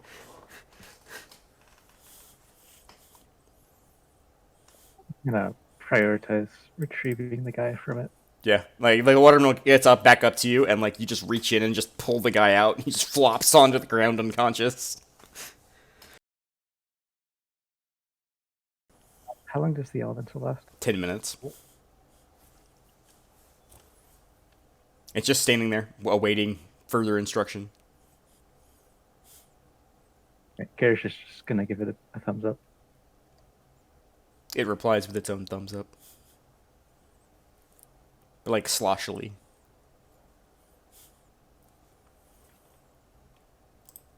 What would you all like to Hey, do? Oh, I'm gonna try and take up this halfling's offer on more info. I'm gonna offer to buy her a drink. To the bar then? To the bar. As the sheriff comes back outside, looking at Yasil and Garish, I got these guys. Go and sees like Mekleresh on the street. Just go with them. Looks like they're going to a tavern. I'll catch up. So he goes and grabs the guy who's on the ground covered in the iron bands.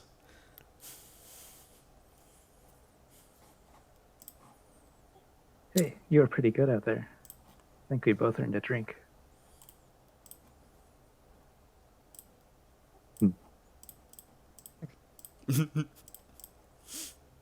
Hang on, I got like a bunch of characters like move in here. The bar was empty. I was unprepared. We saved most of the townspeople. It's poor Julie's grandpa.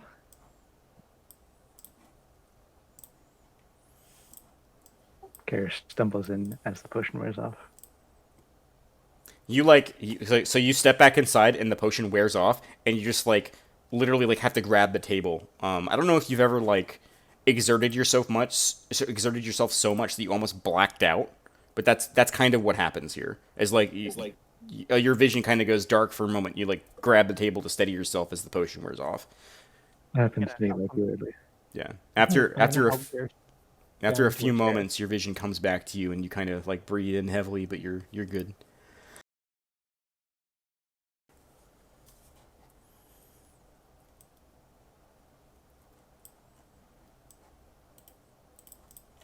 The bartender comes inside and sees all the lot of you stepping inside and looks worried and concerned for the sounds of battle that were coming from outside.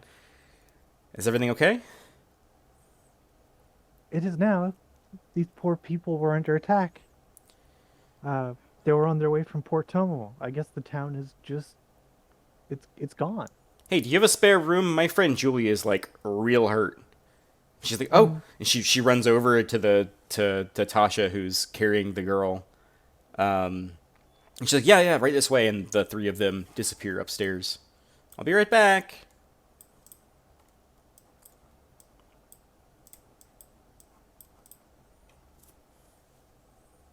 Leaving the four of you in the bar. Do you all just bring excitement everywhere you go? I mean, it seems to follow us more than we bring it. I suppose that's fair. Hey, check this out. She throws a familiar blue stone to you.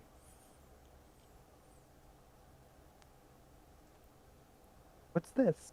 Uh, Or one of I want the Archon. one of the guys was carrying it. It's magic, whatever it is. Magic, you say? Can I Arcana check to see what I might know what it is, or what I have to use identify? You make an Arcana check. See maybe if this is something you might have heard of or seen before. With a 21, yeah, I would say that you would know. You would know what a sending stone is.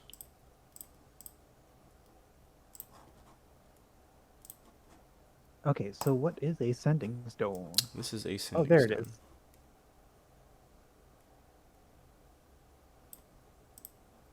I'll put that in items for now.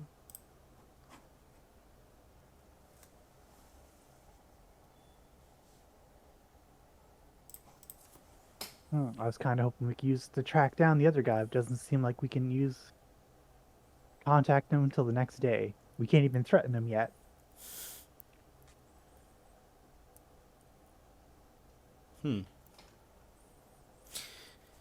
I'm gonna go take a nap. Um, you need me for anything? No, Are you no. like seriously hurt? Is anybody hurt? I think I'm okay. Are Garish? you okay, Garish? Interest. Okay. And you are. Zil, nice to meet you. Nice to meet you too. You hurt at all? Not at all. Good on you. I'm gonna go take a nap. And Shira will also go back upstairs. Around that time is when the two other ladies come back down. The barkeeper goes back to the bar. Why are you guys sitting at different tables? There's one with 4 chairs right over here. I guess we'll move on over. I sat down at the window. Like I helped Garish down right away. So Yeah. No, Garish, like he was stunned for like 6 seconds where he couldn't do anything. Yeah. But once that ended, it ended. I'm gonna order a round of drinks. I'm just gonna shout over that we could use some beers. Not a problem. She kind of runs around and begins to collect some drinks. There's a big drink board inside. You just want ale? Actually, what would you guys like? Zil's rubbing her hands together. Not a good answer. What do you want? There's a big list, so we'll say that looking in the list, you've never heard of what was the weird dwarven drink that I said? Dwarven fire or something? It was mushroom something. Mushroom grout. Mushroom grout. It's something you never had before. Is Zil we're talking about? Yeah, I'll have that grout. not a problem. Coming right up. I want some too. Tasha raises her hand. I'm gonna test beer for me. No mushrooms. Got a thing about mushrooms. And you, big man? Tasha looks up at Garish. Water today. Boring. That's Garish. He He's a doesn't. big old barrel of laughs, isn't he? Oh, he's so much fun. Yes, So it's charms, I think. you guys really handled yourselves out there.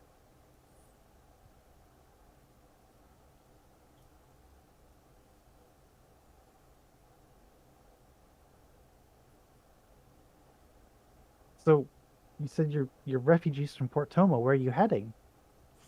I don't know. Away from there, there's a big dragon over there. I don't want to be there anymore. Damn right there is. Just don't want to deal with it right now.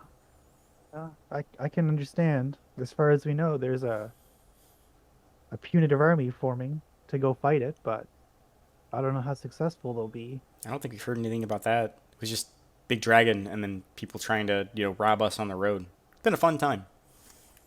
They were leaving from Ravens Hill last we heard, so You notice there was emphasis on the word trying. mm,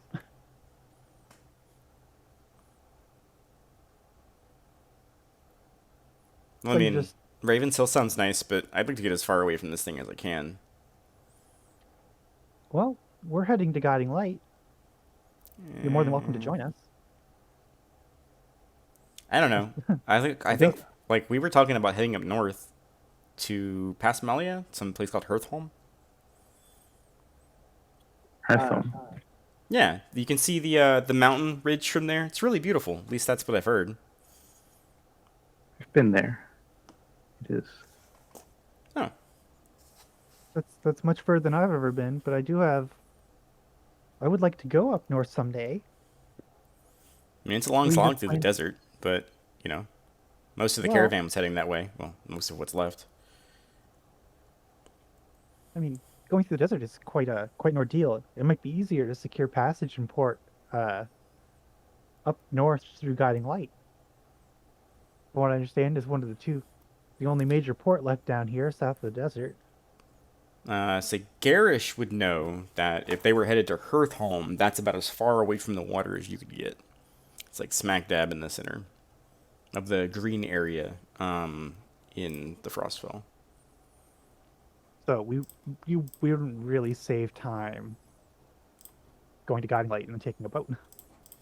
Besides, Malia's got some cool stuff. You should see the. I've seen pictures, drawings of the Temple of Tesh. Oh my god, some of the friggin' nudes they got over there are crazy.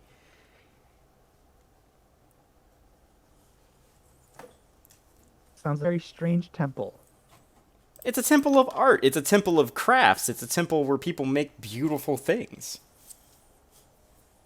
and lots of nudes. Well, yeah, tasteful That's ones. what she Duh. said.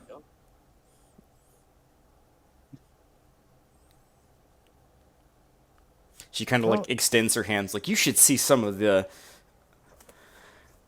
She takes a sip of her drink, sets it back down.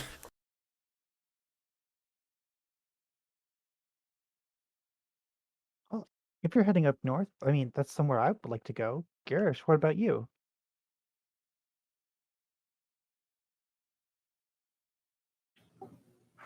It is a good place to be. Well, where were you guys heading to Guiding Light, anyways?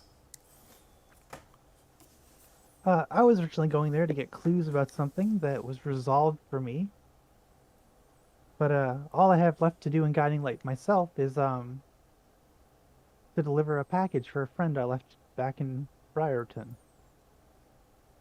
Briarton. It's to the south. Oh, It's a very small village. yeah.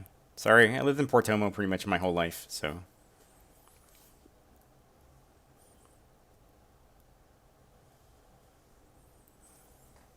Hey, isn't Guiding Light where they have that big brewery you wanted to go to? I think so. Definitely want to stop by there at some point. Well, if it's not too far out of your way, I mean, you could bypass the desert, come with us, maybe secure passage up north. Tasha starts pulling stuff out of her bag and like setting it on the table. Um, uh, McLaren and Garish make a perception check as she's like starting to pull these random assortments of objects out of her bag, like checking to see if things are damaged. You both notice that she begins to pull out like first there's like a dagger and then like a handful of other things and then like some rations and like some random knickknacks she's found and then she pulls out a broken canvas like one of those like probably maybe 18 inches by 18 inches piece of canvas that's got wood backed behind it and it's cracked and broken, and she like sets it on the table and like sighs.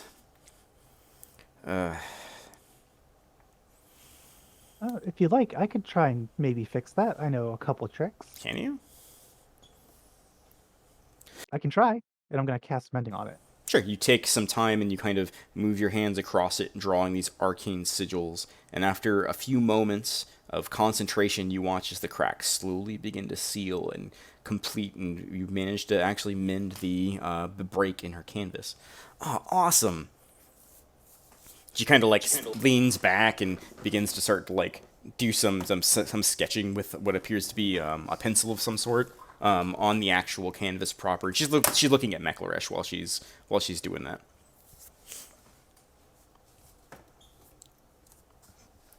So you're going to a brewery? I take it you're a drinker. Am I? Wasn't always, but it's a whole new world, and I want to try it. Everyone needs goals and aspirations. It's the purest aspiration I know of. I mean, Yosel's great at getting drunk and kicking ass, so. I can definitely tell she's good at kicking ass. Oh, hell yeah. Did you see her catch that friggin' arrow? It was freaking That badass. She's that was like, pretty boom, sweet. and they were all like, ah! I've done better. You lot aren't too bad. Oh, we've seen our fair share of action. Yeah, big man over there fucking crushed this dude's clavicle. It was awesome.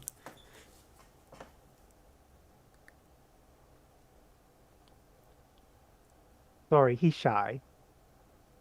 That's alright. I like him shy.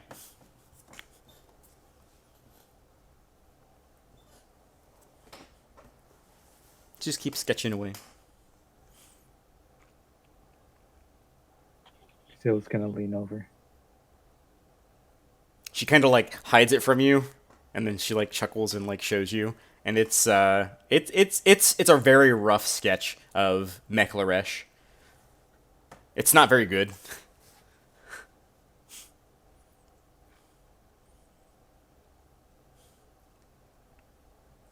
You was? Hmm? Or do I just see her sketching? You just see her sketching. Say, oh, Garish sketches too. Garish, show her the sketch you did earlier.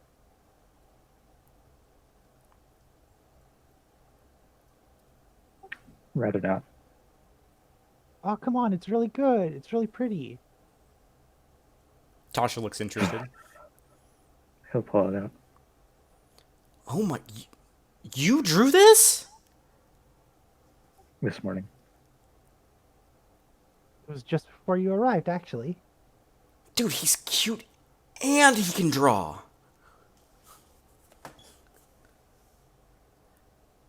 Tasha and Izil both look at him.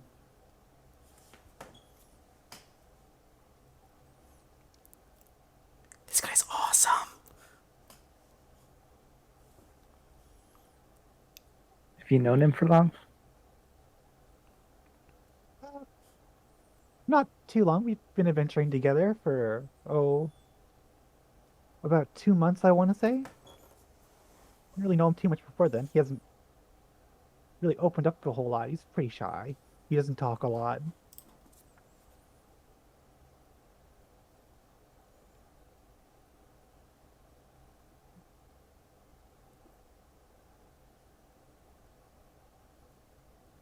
I mean, I could tell you very little about him. He doesn't open up and share with people very often. I imagine Garrus is just like sipping on his water, just like the ladies at the table are talking about him, and he's trying his best to ignore them. He's not trying, he is. Yeah.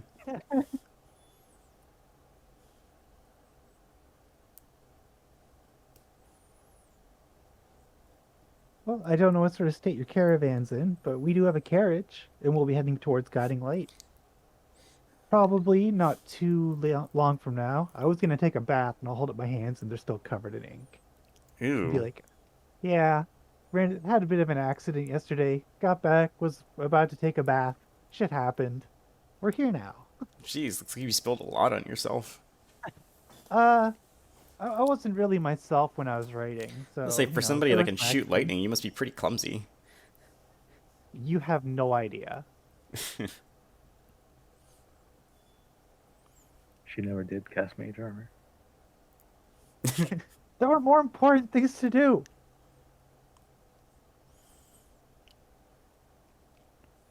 Plus, I didn't get hit except by that fireball. I don't know. I really want to go to Hearthholm.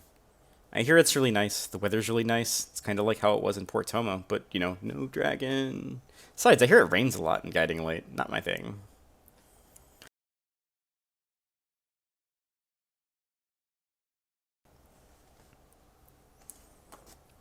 Oh, kind of out of character. I'm trying to think about what to do. Like, Garish, what do you say? Like, where do you? I would like to, send this to Guiding Light, and I'll hold up Kaiwu's pouch.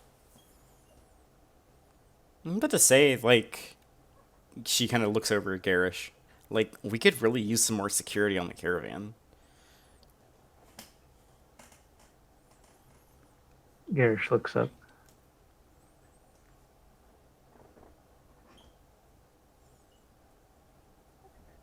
There is a lot happening when I hang around here. It's not my fault. Things just happen. Oh, I don't blame you. But I mean, you're looking for some excitement, right? You wanted to go to the brewery. mhm. I'm not trying to get rid of you or anything. It's just like, I just want to get to know Garish a little better. I'm sure you do. Woe is me, I have to choose between drinks and you, huh? Oh, don't make it like that. There's a little chuckle to yourself.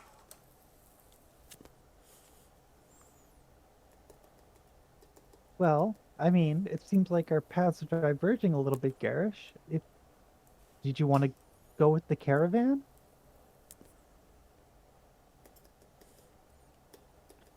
He's going to take a very long swig of water, set it down. Yeah. I think it's time for the next chapter. Well, I'm sad to see you go, but I understand. Adventure calls us all in different places. I'm not much good with horses. Uh, did you want to look after Buttercup? It might be best.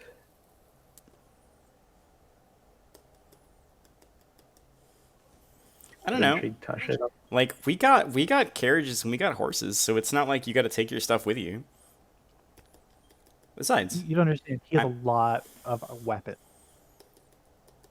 well, we suddenly have like 10 less people in the caravan. And one less caravan. Oh, well,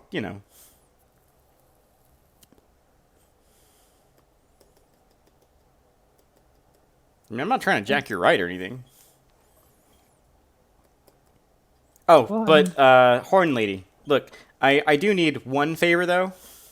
my name's Meklarish, but go ahead. Okay. Mech Laresh. Julie's dad was taking her to Guiding Light, and he's kind of like, you know. Yeah. Does she have family there? I don't know. They were kind of like quiet, but Julie was really nice. I used to give her some of my food whenever I could. She's a sweet girl. Her dad was a nice guy, but they were kind of, quiet. When she's more rested, well, I'll ask her if she wants to come with us. And she can always come with us, but I mean, I don't know how many people are willing to take her in. Yeah. If she has family there, I would much prefer to take her with family than just trust her with strangers. Fair enough. It's always best to be with your family. So I I'll sort of, believe that Meklaresh has the Sending Stone? I do. But You hear a the voice description of it is creep into your mind as the other Sending Stone has been activated. Well now, it seems we're at an impasse here. It's been a pleasure. Don't worry, I'm coming for the girl. She will be mine. oh no. You can reply if you want. In 25 words. Which girl? You'll never take her. I won't let you. Okay, that's all you get. There's no response past that. Yep. You suddenly watch Mech's eyes kind of glaze over for a second, and then when she snaps back, she says that out loud. Huh? You know how I said this was a sending stone? Just got a message from Dick Cat there. Uh, he says he wants the girl, and the girl will be his. I don't know who that is. I'm assuming it's Julie. Dude, So those guys have been looking at Julie for weeks. Creeps. we gotta protect her. Do you think they'll be following the caravan? Oh, they might. With if Garish is coming with us, I think we'll be able to hold them off if they follow us. If they follow you, you still kick their ass. Garish has a terrifying scowl on her face. Nods.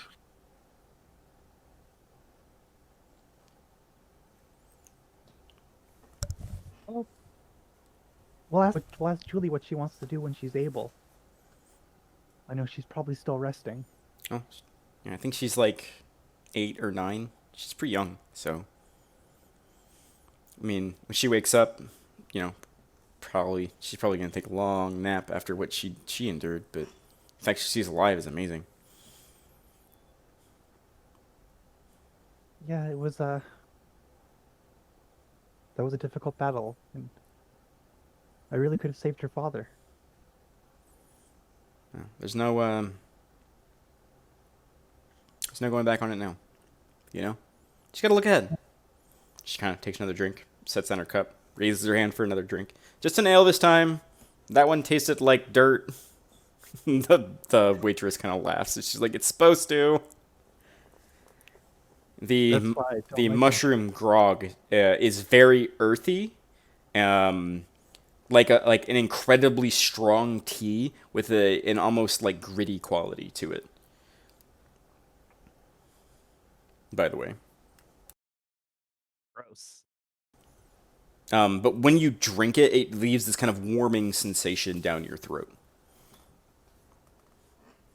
It feels rather pleasant, but the like tactile sensation of actually drinking it isn't very.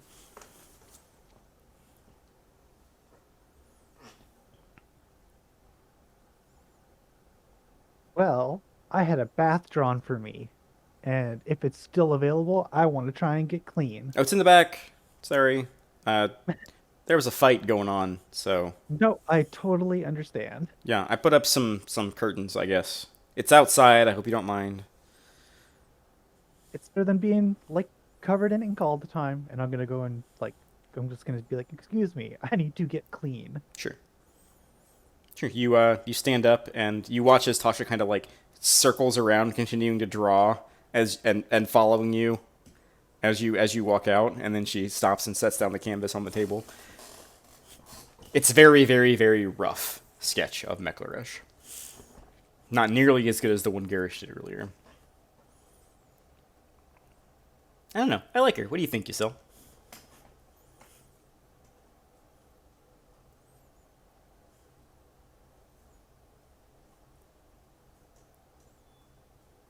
Are you muted yourself? Give me a minute. No problem.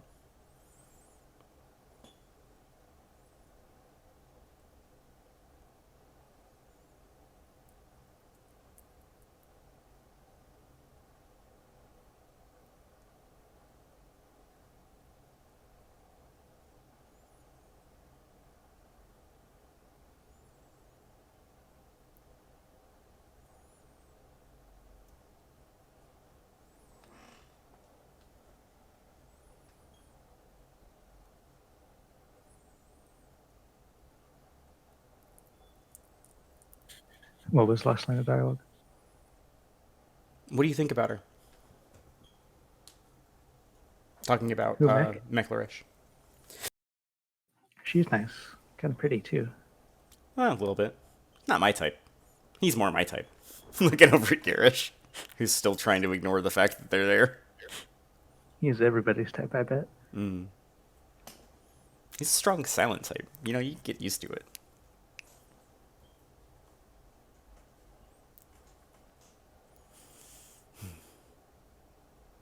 Hey, bar lady. They're paying for our rooms. She just the lady at the bar kind of like looks over at Garish. He eyes Tasha, but says nothing. She just nods and like grabs a key off the ring, and sets it on the table. Just one key, a rip off. Tasha runs over and grabs the key. I'm going upstairs. She disappears into the stairwell.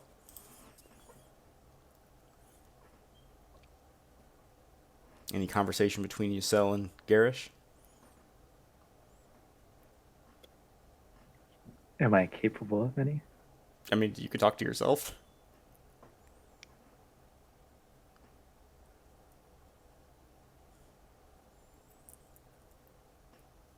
Just fast forward a little bit. Mekhlaresh, it takes like the better part of an hour to get all of the ink off of you. Yay! I'm gonna change into my fine clothes, Sure. and like my common clothes are just like my traveling clothes are like ruined, so I'm just going to like toss them out. Sure. I imagine in that time, Izil asked about his weapons and stuff. Yeah. You guys just made some light conversation, you know. Probably asked some questions about Mekhlaresh, and Garish just kind of shrugged and, you know, went back and forth for a while. How much does Yasil drink? She just drinks and plays it by ear, I guess. Okay. Give me one Constitution saving throw.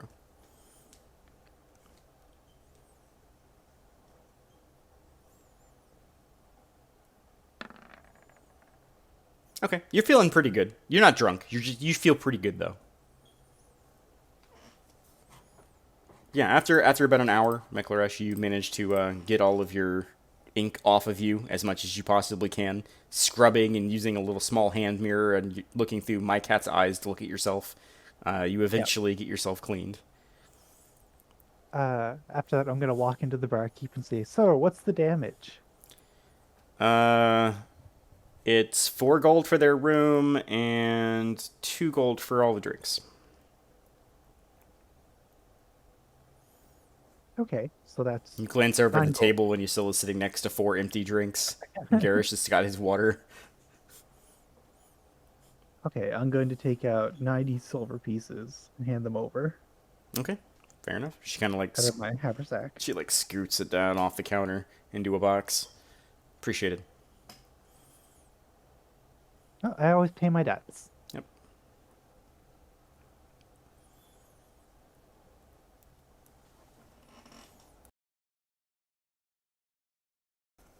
I imagine after a while of Yasil trying to make conversation with Garish, eventually Garish would have excused himself and gone upstairs to take a nap because you did take some hits,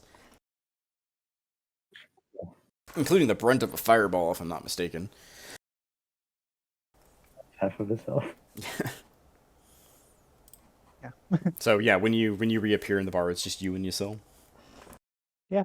So I'm gonna bring my cat over to the table with me and just sort of like set her down on the table and start giving her scritches. Yasil, a white cat follows Mekhlaresh from upstairs and kind of hops up on the table. You can see small little light blue streaks that run through the fur.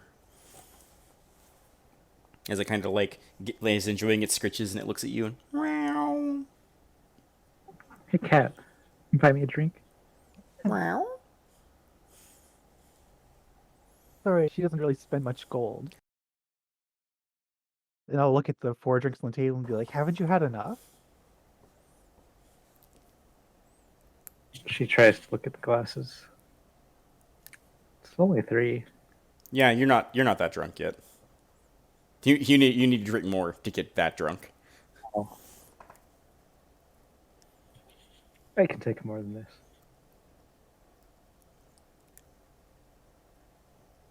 Well, I guess I'll I'll get us some more then. And I'll, gesture over to the barkeep and be like, 2 more, whatever she's drinking, and I'll have another beer. Now she fills up 2 more glasses and carries them over and drops them off at your table. Enjoy. So, tell me about yourself. How'd you learn to kick so much ass?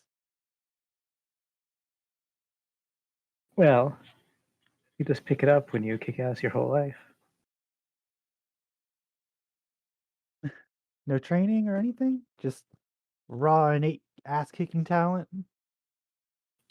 Well, I guess I did grow up in an abbey. Didn't really focus on it, but I studied. Ooh, what was that like? Growing Yeah, up in Abbey at all. I've never been much for around much religion. they're kind of stiff there. Not the fun kind, like your friend. Oh, he is fun. You know what I mean. Yeah. I was trying to So, remember which temple it was. He was a Farah. Yeah, it was Avara. are you thinking about going to Guiding Light? Well,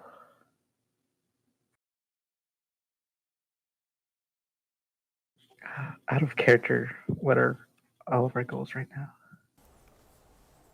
So, out of character, you have a goal. That there's a place you want to visit there. You need to escort. Tasha has said that Julie needs an escort there, but the caravan's not going there. Her and her father And were going to split off once they got here and head there themselves. Reith wants her real And you know bad. that this Tabaxi wizard is not very has his eyes set on her for some reason. And what's the girl's name? Julie. Julie. Well, Julie needs to get there, and you still alive, Mick. You look like you could use someone to help you. I mean, if Garish is gonna go with your friend, I can't say no to help getting Julie to Guiding Light. I mean, I'm capable, but I don't know if I could hold off all of them on my own. Well, we have some common goals there. So, what do you say? I'll lift up my glass and say, "Cheers to that," and I'll lift it out to clink. She accepts. How much do the two of you drink? Uh, I'm probably not going to be drinking as much as Yusil, but I'd like to have like 3 or 4 glasses. Okay, you can make. We'll say you each drink 3 more. You still can give me another Constitution saving throw and give me one as well. I'm good at these. Okay. You're both pretty sloshed by the time you finish your drinks. Idly chatting about just small things as you go. All right, I'm gonna pay off our bar tab now that we're wasted. So eventually, Tasha comes back downstairs, sits back down in her chair, kind of picks up her sketch pad, begins to draw you, and then like smudges it out and tries to draw some more. So what's the plan? Julie's okay, Hey. by the way. Just letting you know. Oh, that's good. That's real good. I think Yusil is coming to Guiding Light with me, and we're gonna protect Julie. Protect her real good. Sounds like a good plan. I'll have a drink. You're very generous, Mech. I appreciate it. I'm a nice person. Is that a cat? Yeah, this is my cat. Oh my god, let me give him scritches! I was gonna go get squishes. He hops up on the table and runs over and happily accepts the scritches from Tasha, who is happily scritching all over him. Oh, what a good boy! Yeah, he's a real good cat. Giving him all kinds of scritches. Imagine he's like flopped over in her lap, just like rolling around on his back. So how'd you learn how to like shoot lightning? That's super cool. Did you like study with some old dude in a big tower? I learned from a rock. A rock? How Yeah, kind a of rock magic teach you rock. magic? It's a magic rock. Like that magic rock you found from that one guy? No, no, no. This is a big rock. It's really big. It's like the biggest rock you've ever Make a seen. dexterity saving throw.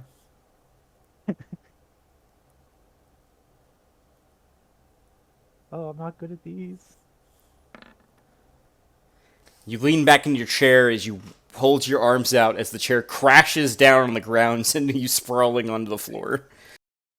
I'm just gonna start laughing to myself. Hazel is gonna giggle uncontrollably as well. I'm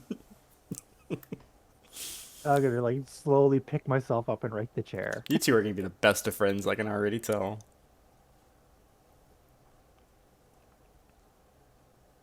So what are your plans, Tasha? Well, head up to Hearthholm, maybe find some place to live, find a little bit of, work. I caught your friend upstairs. He doesn't say much, but it seems like he's, interested in maybe going in a business venture with me. Oh, that's interesting. What are you guys gonna do? You Uh, gonna protecting people? no, we're gonna open up a store. I mean, he didn't like say yes, but he like nodded. So like, I assume that's like confirmation. That's like that's like a promise from Garish. Oh wow. Yeah. She looks up towards the stairs. Anyways, yeah, magic rock, huh? That's super cool. Yeah, it's pretty cool. We just found another one. I got more magic from it, but I can't use it anymore right now because I did a lot of spells today. Wait, you can do other stuff? Oh, I can do a lot of magic. Like what? And I'm going to cast invisibility on myself using my final spell slot for today. Giselle, you see, watch Mechlaresh move her hands in a practiced motion as she reaches down and touches her arcane focus. She vanishes. Where the hell'd she go? I'm just gonna like take a step to the left and reappear. Ah! Ta-da! Magic. She can like teleport. That's super cool. No, no, no. I was invisible. I just took a step to the left. Oh, that's still really cool. I wonder if that's how other people teleport. Maybe. Do you think so? I, Maybe that guy went invisible. I don't know. It seemed She's like suddenly he like was- hyper aware, like looking through the whole room. I think he like went somewhere else. It didn't look like invisibility. There was a smoke. I think he's got like an item that does a thing. Huh. I don't know. I wasn't. He was far away. I tried to hurt him, but he had his shield spell, and that was not good. Oh. Like magic item. Yasil, you've got that bottle. Which one? The one that like makes all the clouds. That one's fun. Show her the bottle.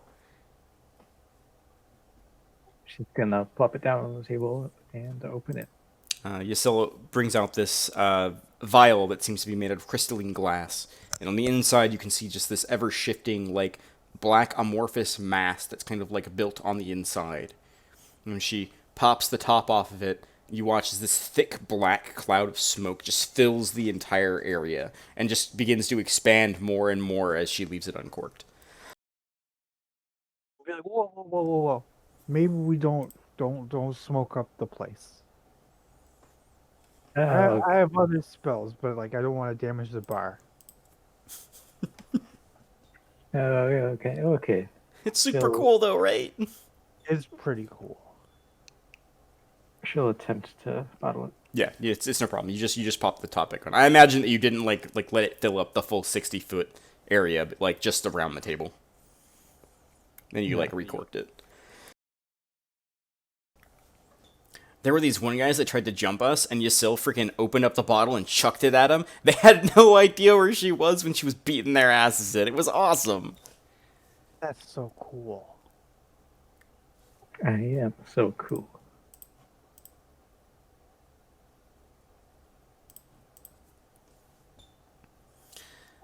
Oh, Tasha, good luck on any other pursuits, because I tried flirting with that guy. Absolutely nothing. Yeah, I got nothing too. I don't understand. Like, and she like looks down her like her chest. She's like, I don't understand. Like, I got everything guys like. He's a tough nut to crack. You I give shall him, start that, Tasha. Oh, come on, don't give me that. you give him weapons. He'll do a lot. Weapons, huh? He likes to collect stuff. Hmm. He's got like 40 weapons. He's got Just that turn really them off. freaking cool sword. Yeah, we got that from a dragon lady who exploded. But what? Oh, this one. She wasn't a nice person. Her name was like a number. It was like two, and she was trying to do some bad things. Who names We their don't kid really. two? That's mean. I don't know. I don't think she was from around here. She had like this thing on her face, and it seemed kind of weird. We didn't really ask a whole lot of questions about it, When but she you was when doing. you when you say the thing on her face, you do you make a motion? Oh yeah, like I sort of like draw it, like Like the they C see. shape. You Yeah. still make a history check with disadvantage because you are drunk.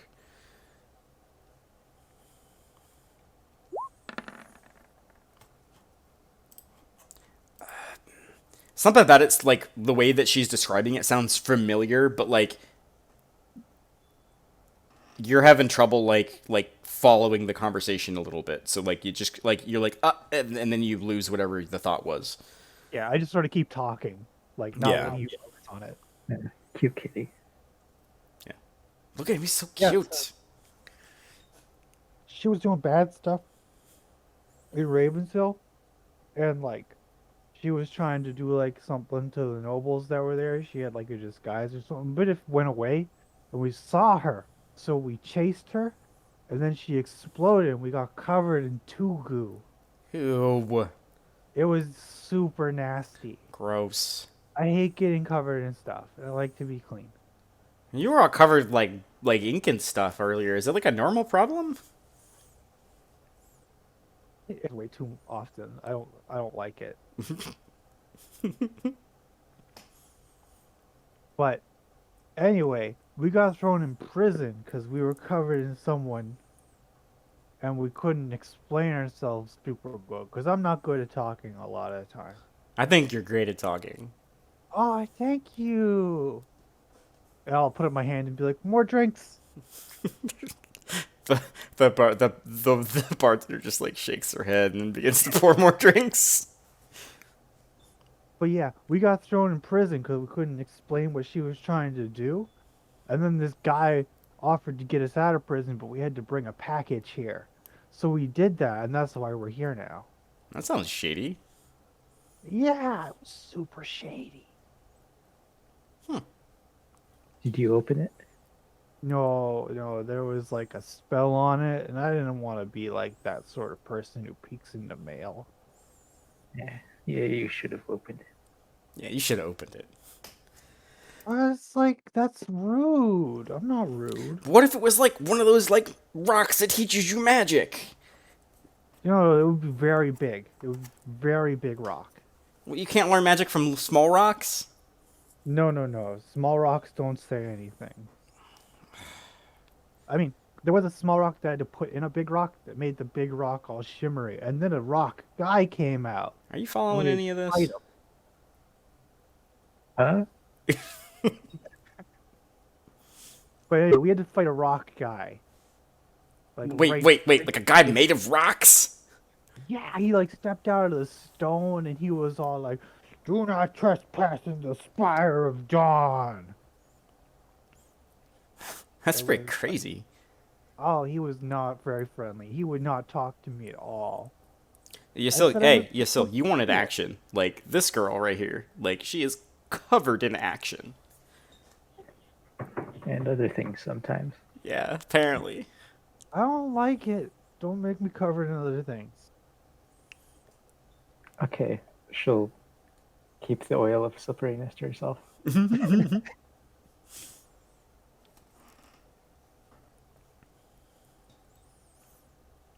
Yeah, it sounds like we're gonna be splitting up. I'm gonna have to give Garish his money because I like sort of hold on to it. Well, I mean, like, Tasha kind of pauses. So you were saying like that rock thing you picked up from the bandit guy, right? Like that lets you talk to somebody. It lets me talk to him and he can talk to me, but we can only use it once a day. Well, like, if he follows you guys, because you guys were with Julie, and you kick his ass and take the other stone, couldn't you give us that one and then we could talk to you? That would work. And I'll sort of fish out the sending stone and hand it over to Tasha. Hell yeah, dude. Magic rock. Magic rock. And I'll take a big drink when I say that. Tasha drinks in kind, puts the rock in her bag. Then I can be a talking rock. I want to be a talking rock. I don't know if you want to be a rock. Rocks are they kind of stay in one place. They teach you magic, though. Not every rock. And I'll be like, there's rocks outside the town. There's like this whole cave full of rocks. There was only one good rock there. McLarish, give me another Constitution saving throw. As you all have been continuing to drink for a while. Haha. Okay, you're fine. Okay, great. Not plastered yet. You're not Just very belligerently drunk yet. No, I'm not like.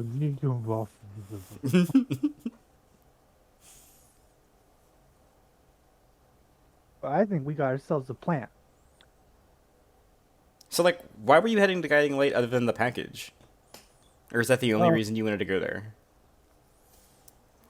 We were going there because there's a magic place. There's like a school or like a library, and I was gonna look up more magic rock stuff there. I mean, that sounds cool if you could find more of those magic rocks. Yeah. I got like a vision of where the next one is, but like I needed like the first one. I didn't need anything. It was just like I learned from it. But this one, I had to plug a rock into the rock for the rock would teach me stuff. So you need more rocks. I need more rocks. And She I don't really know where likes rocks. rocks are cool. But I don't know where the new next little rock is, so I gotta do some research. That sounds boring. Yeah. I've been boring. But if she's like looking in books, like there's that brewery, you can always take a tour. drink fun. Do you think they have any books on drinks? They probably have books on all kinds of things. It's like the biggest magic place I know of. They probably have books on how to make books.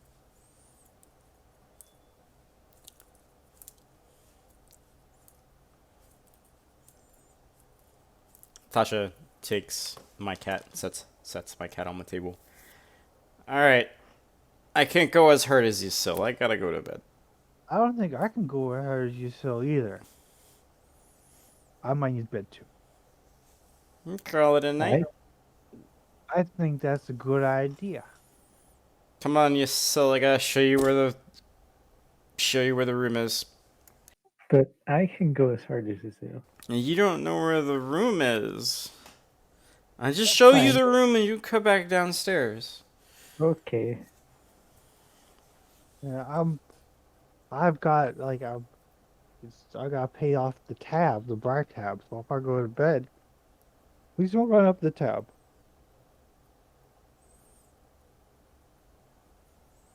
I think she means drink more.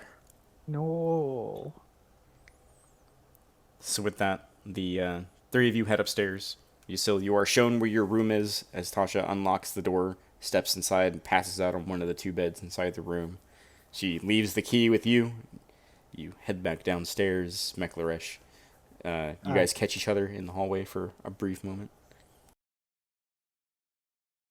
Good night. I gotta sleep this off.